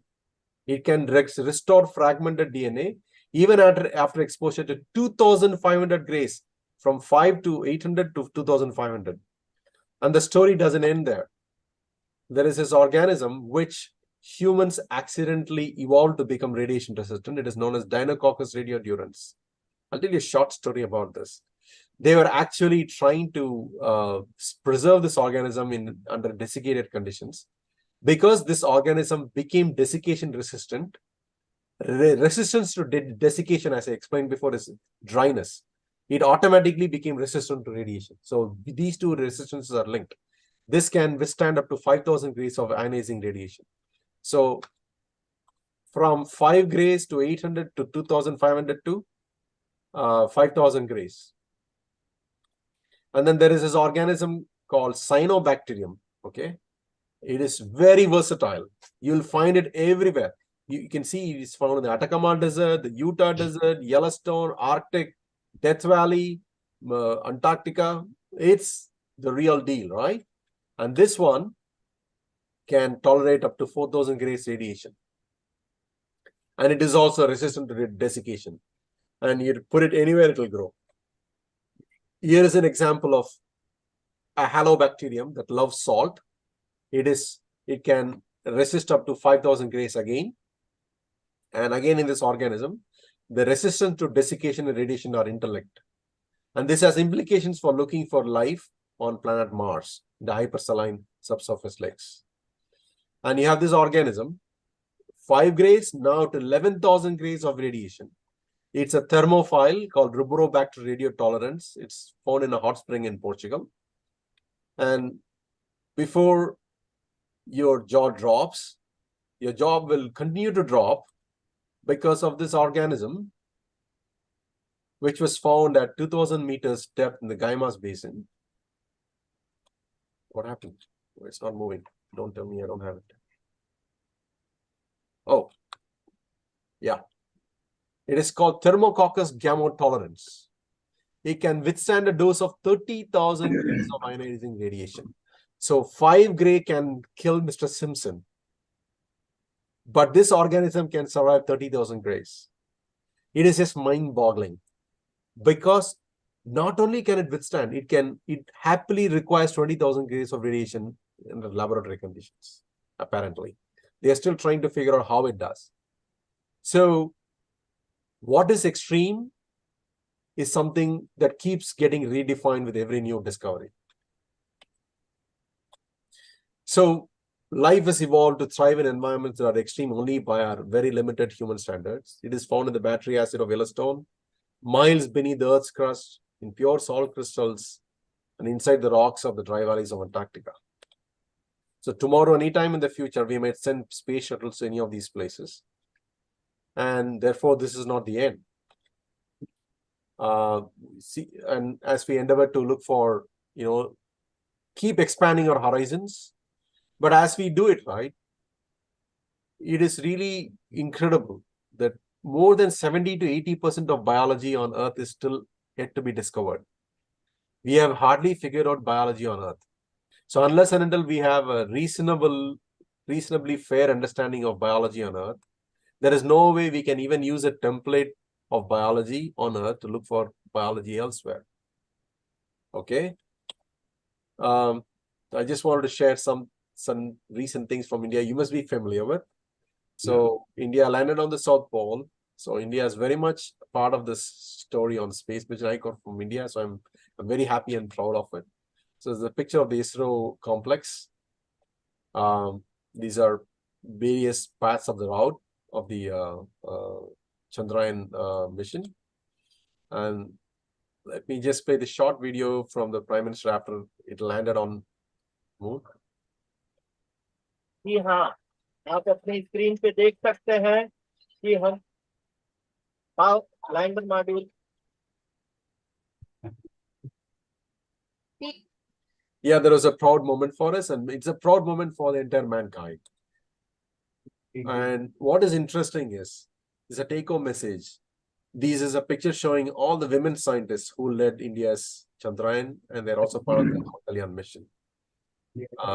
They don't come from aristocratic families. They come from very ordinary middle class families like I do. And for me, they are one part of my inspiration. There's a website, you can go and check it out. And as I said, something somewhere is incredible and it is waiting to be known, as Carl Sagan said. And I would like to acknowledge my university, NASA's exobiology program, Georgia Tech, our collaborators, other collaborators like Johnson Space Center, Jet Propulsion Laboratory, and the NSF Foundation, National Science Foundation, which is currently funding my project. We just do the prebiotic chemistry. I didn't want to go into that because that will, maybe I'll come back again in person to speak about that. Okay. And yeah, further acknowledgements about the actual NASA and exobiology grants. So the discipline of astrobiology talks about various things. I only spoke about life in extreme environments. There are various other aspects. I would be happy to refer to some colleagues who are working in planetary systems and planetary science to come and speak about, Europa or Titan or Enceladus. They can speak an entire hour on each of these planetary bodies. So that is what, so this is like almost like a curtain raiser to astrobiology. This is the project that I'm funded now. I'm a PI on this. And I'm hopefully within the next year or two, I'll get a more permanent position somewhere. So it's going to be a busy time for me. I'd like to acknowledge my parents, my extended family, most importantly, my teachers, including my mentor, George Fox, all my friends, and 2 residents of Estes Park who came to my rescue when I was stranded in the mountains in the Rockies in 2013. So I'm going to leave with a quote. The miracle is this: the more we share, the more we have, by Mr. Spock. Yeah, so I'm here. I hope I shared something. This is one of my favorite poems. The woods are lovely, dark and deep, but I have promises to keep, and miles to go before I sleep, and miles to go before I sleep. Robert Frost.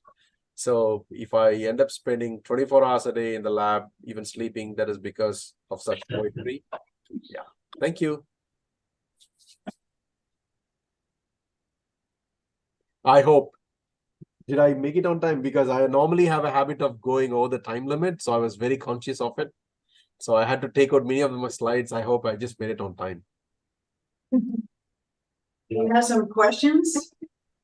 Yeah, Andrew? Bill Spizzirri, I've been learning about astrobiology for 50 years, but tonight you showed me, at least, many aspects of it that I was completely unfamiliar with. And so It was extremely informative, educational. Thank you very much.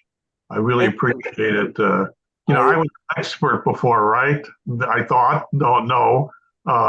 Very interesting. Also, I just have one question. Are you speaking to us from India right now? No. I'm speaking to you from Houston. Oh, far distant Houston. Okay, very good. A very interesting presentation. Thank you. Yeah, I'm glad you found it interesting. If you have any questions, please shoot me. As I said, right, I have a very bad habit of going over time. So I was very conscious. I removed many slides, but you can always invite me again. I'll be more than happy to speak about it. Somebody mentioned about the Houston Museum of Natural Sciences and the planetarium when I logged in, right? I would like to share this, that I am a docent at the museum. I'm also an amateur paleontologist. I go on fossil digs. Probably I didn't mention this in my bio sketch. I participated in 2 paleontology digs in Utah with the Denver Museum of Nature and Science. And in my first paleontology dig, I discovered a fossil. It is now being processed in Denver. It's a crocodilian fossil from the Upper Cretaceous, 65 to 70 million years old. So if you ever go to the Denver Museum of Nature and Science, go to the Paleo Hall, go to the Fossil Prep Lab. Through the window, you can see my fossil on the wall. That is nice. And let me just tell you one last thing. You are not the only one who tends to go over when they speak, okay? It's a disease that many of us have. Thank you. Yeah. You were fine. It was just about an hour. Okay. Andrew has a question. So I'm trying to draw some conclusions. And it seems to me that except in environments where phospholipids and cellular infrastructure gets destroyed, like lava fields, etc., we seem to be able to have life in many, many places, hydrothermal vents, high radiation zones, desiccated spaces, etc. Are there any environments on Earth or the Moon or Mars that we think are not going to be able to, life is going to survive? Well, deep in the mantles of the Earth, where it is like, I don't see, we have deep subsurface microbiology, yes, but deep in the mantles of the Earth, where it's like super hot, where nothing can survive, I don't think we are going to find anything. So that's the destructive aspect. Yeah, destructive Too aspect. hot, lava, whatever. Exactly. Thank you. Yeah. Rajesh has a question. Thank you, Dr. Trimlai, for that presentation. One question I had was when you talked about the fossils in Death Valley and in Atacama Desert. Right? Well, why do you say they are extremophiles? Because that could be when the situations were different at that point. Well, great question. These are fossilized stromatolites. There are a couple of slides I didn't show. Number one, in the Atacama Desert, I also showed a slide showing microbes growing under a rock, endolithic, hypolithic or endolithic. And there is one slide that I took out. They actually found magnetotactic bacteria in Death Valley. These are bacteria that get attracted to magnets. They have been found in Death Valley now. And I think he's Chris McKay is his name. I put some of the most colorful slides. There are also some papers that I forgot to add that I chose not to add because I know it will go on forever. So there is some extant life too, biology too in the Atacama. Thank you. Yeah. Questions? How much radiation will kill a cockroach? I wish I knew I have that problem too. Need to add that reference on there. I don't think we can produce that much. One thing that might help in getting rid of cockroach is to make sure that your kitchen sink is dry when you go to sleep. Don't keep it, don't have any moisture. And definitely after eating cookies, you wipe the table off. Yeah. Maybe it's a false range. What did you call those bacteria that you said magneto something? Magnetotactic. Magnet Wow, tactic. They love magnets. that's incredible. That's amazing. Thank you. Yeah. See, the thing is, remember the slide I had shown on the, let me pull back my PowerPoint. On, remember I had shown you about the Geobacter, Yes. the deep sea near Yonde Fuca Ridge, right? There is, I think, a closely related organism that is also, wait, how do I share screen now again? Okay, there it is. See the screen now? Yeah. Maybe I need to move this. Yeah, you see this organism, right? I think either this organism or a relative of this organism found in the same environment. It can, it is part of the iron cycle where it can make iron from an iron compound. They found it by putting a magnet next to the media when it grows. Slowly, you'll find the iron getting touched with the side of the tube because of the magnet. Incredible. Yeah. That's awesome. Yeah. Thank you. I just want to say one thing about the tardigrades. I've been seeing lately that people are selling stuffed versions of the tardigrade. Yes. They're so cute. I see somebody raised a hand. I see. Yeah, I did. I had a question. So back to the extremophiles. So when you said that it's hard or almost impossible to find these organisms down in the mantle, that's intense pressure, what about the vacuum of space? With the recent return of Bennu, the space shuttle from Bennu, or the sample from the asteroid, what are the chances of finding organisms, such organisms, on those surfaces? Great question. Of course, there's hope. Yeah, great question. So astrobiology is also defined as the field of hope. We retrieve these samples hoping that we'll find some biological signs of biological life. We may have not found yet, but the hope is that we will find. But that said, right, there is a recent paper, fairly recent, less than a year ago, that showed that uracil is what is found in the RNA, ribonucleic acid. It replaces thymine in the DNA. So uracil as such has been found in, I think, one of the, I forgot the name of the asteroid sample they brought back. And they also found racemic amino acids. Amino acids are the building blocks of our proteins. So definitely building blocks of biology, life has been found. But signatures of something that actually lives or lived have not yet been found. We hope that we'll find them. Yeah, that'd be awesome. Yes, but there is a problem here. Caveat. We are making an assumption that biology that as we know of on Earth is the template in which there'll be biology elsewhere. If there were to be biology elsewhere, life elsewhere, following a completely different, pattern or means of dividing or something completely different from what we know of, building blocks, there is no way we will not recognize them as life. But it doesn't care whether we recognize them or not. It will continue to be what it is. It's a philosophical problem as well as a scientific problem.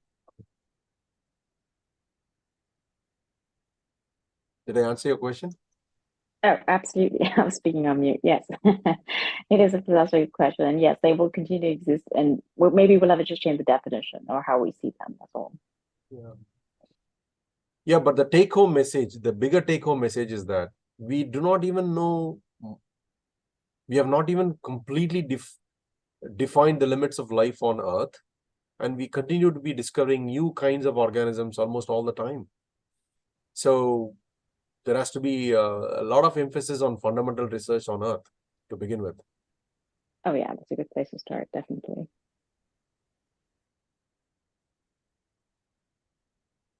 Questions? So what are your thoughts on the theory of panspermia? Yeah, almost every one of my outreach talk, people ask this question. So panspermia, it's continues to remain a hypothesis, but looking at it from a bigger picture, we all came from cosmic dust. So from that point of view, I think panspermia holds validity. And as I explained before, you have interstellar and, from when we bring back material, there are signatures of amino acids and other building blocks. So it'll be a while, but eventually we'll figure out, if we figure out how life kick started on planet Earth, that would help solve a lot of problems. I hope I addressed some part of your question. Well, if it turns out that it was seeded, that really takes it off in a different direction. Exactly. If it was seeded, from where? Yes. But the thing I'm thinking about there is, the hardiness and the diversity of all these extremophiles make, the panspermia, the journey, seem possible. But then when you arrive someplace, you're going to arrive in a totally different environment, and they're not adapted to be extreme in that environment, the extremophiles. So, yeah, I'm having trouble seeing how the seeds are actually going to germinate. Yeah.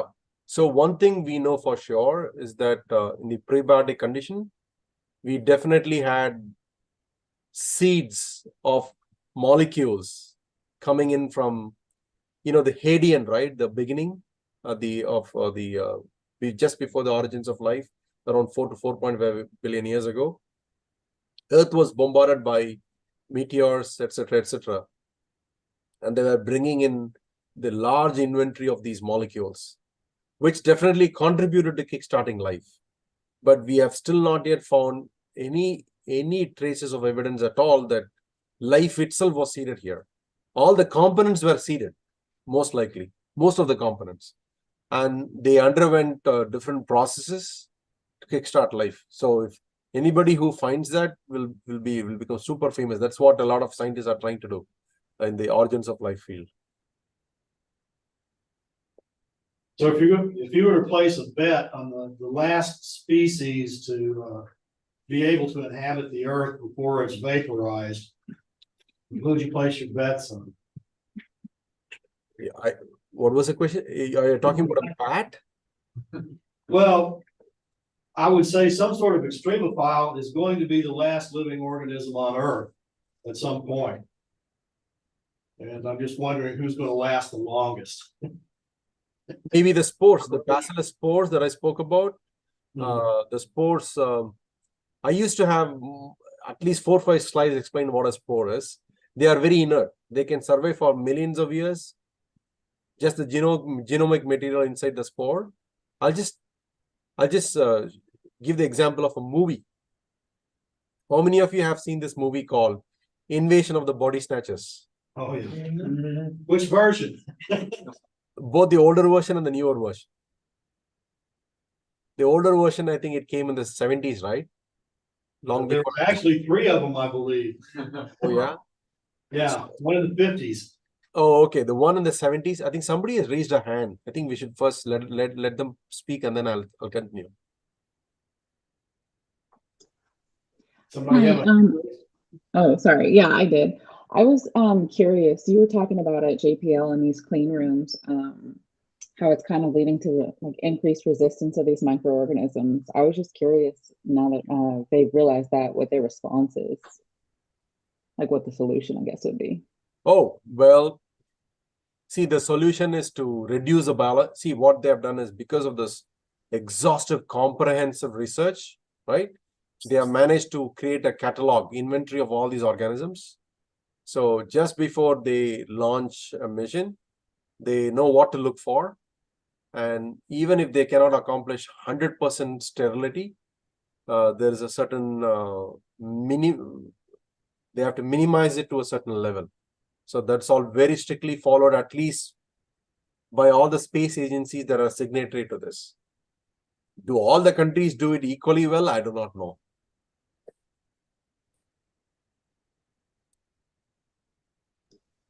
But all these problems will come up with the debates about should we or should we not, will get very increasingly heated as we try to increase the amount of space conquests. So, what was it about the movie? And that just reminded me, we were supposed to ask you about, certain events or happenings that might be coming up. You said. Oh, yeah, yes, you asked you to remind you. Okay. So this is at a very nascent stage. There's a museum in Houston called the Health Museum. It's only one of its kind in the entire United States. So we are likely to get some kind of a support from the National Science Foundation to set up an exhibit there. The exhibit will have something to do with the origins of life. It is about the most important, one of the oldest molecules in biology called the ribosome. How many of you have heard about the ribosome?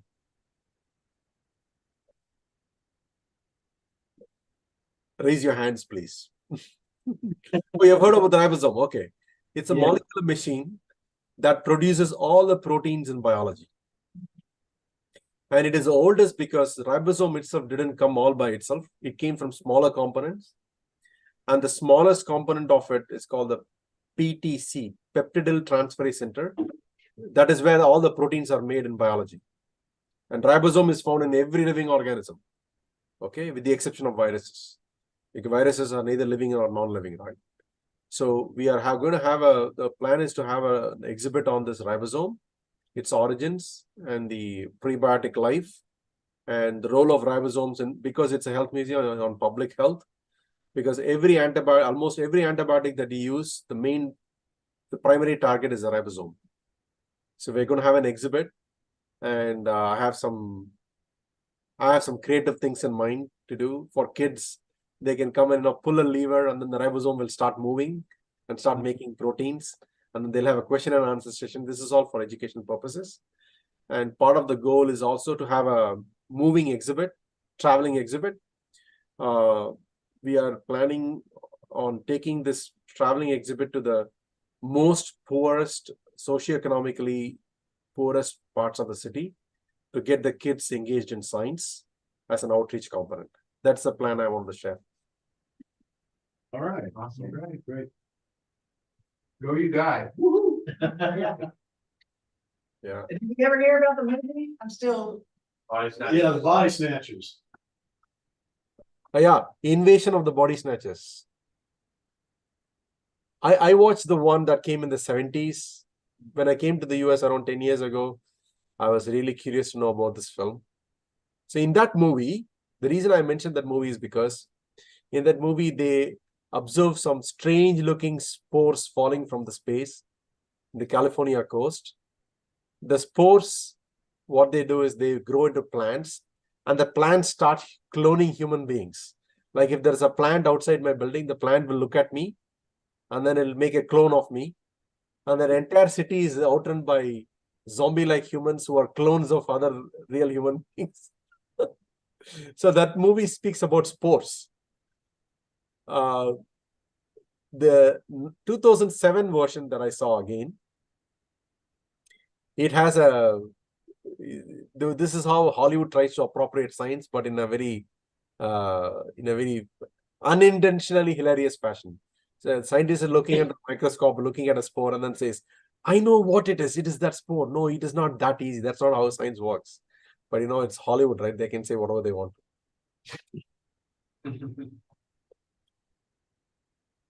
So maybe one more question. This may be for another day. Throughout today's presentation, right, it was you went to Yellowstone and there was a submarine that went deep sea, or you saw the fossils and things like that. But when we are talking about astrobiology and it's going to be so far away and you're not going to physically see any of those stuff, and these organisms may not be something that's going to release a gas that is quite visible in the atmosphere of a planet or a moon. What's the tools that we have to understand what is out?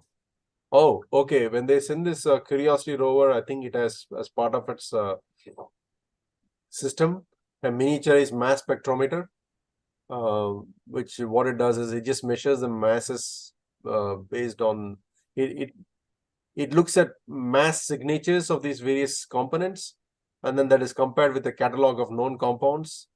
For example, methane gas. If methane gas is evolved, either the question is, did it evolve through natural chemical processes or from biology? Whether it is through chemical process or biology, methane is still methane, CH4, right?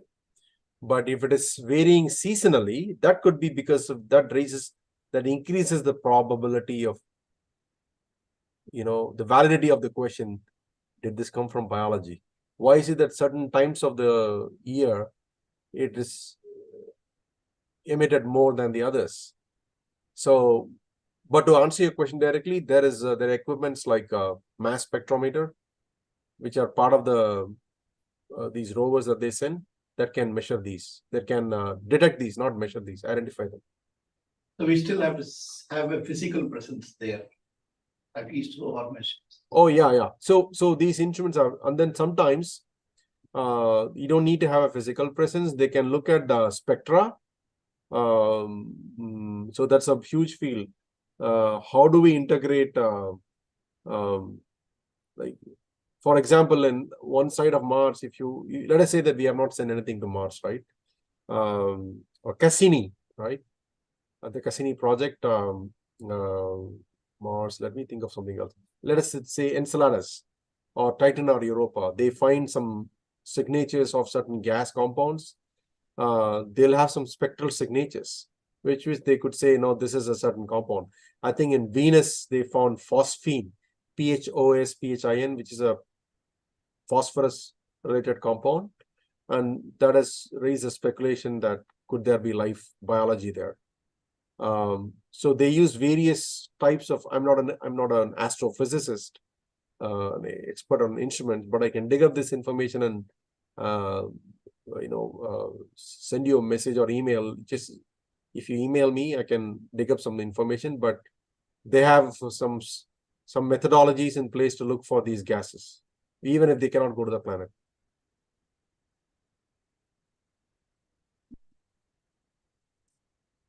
I just want to leave you with another cultural tidbit. So we're talking about movies. There's currently a new TV series on Apple TV called Lessons in Chemistry. And I just want to let you know that the pilot episode there, ribosomes play an important plot device. Oh, wow. I didn't know that. Can you please give me the name, put the name of the show on the chat section? It's a book. Lessons in Chemistry. Lessons in Chemistry. Let me just write it down. Okay, just a second. On Apple TV. Yeah, Apple TV. Lessons in Chemistry. I just use my Siri. Okay. Lessons in Chemistry in what? In which channel? It's Apple TV. Okay. Is who's streaming it. And they spoke about the ribosome, or there's a special episode on the ribosome? The pilot, right? It was the pilot, and it was just a plot device to introduce the two key characters. Oh, okay. Actually, she stole his ribosomes, and How can you steal some? well, he was hoarding all the ribosome, basically, and so she just broke into his lab and got herself some ribosomes because, damn it, she needed them.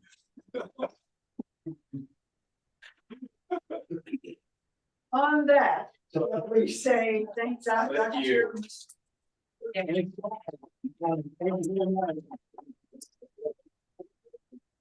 We won't wait 5 years again to invite you back. We'll try and do it a little sooner. Yeah, thank you. Thank you. Thank you. Yeah. Well, thank you for giving me this opportunity. If you ever visit Houston, the Houston Museum of Natural Sciences, the planetarium, as somebody said, the Burke-Barker Planetarium is, it has 8K resolution. 8K. It's really fabulous. Okay. Field trip. Field trip. All right. And if you do come here, let me know in advance. Jamie has my contact. Let me know in advance.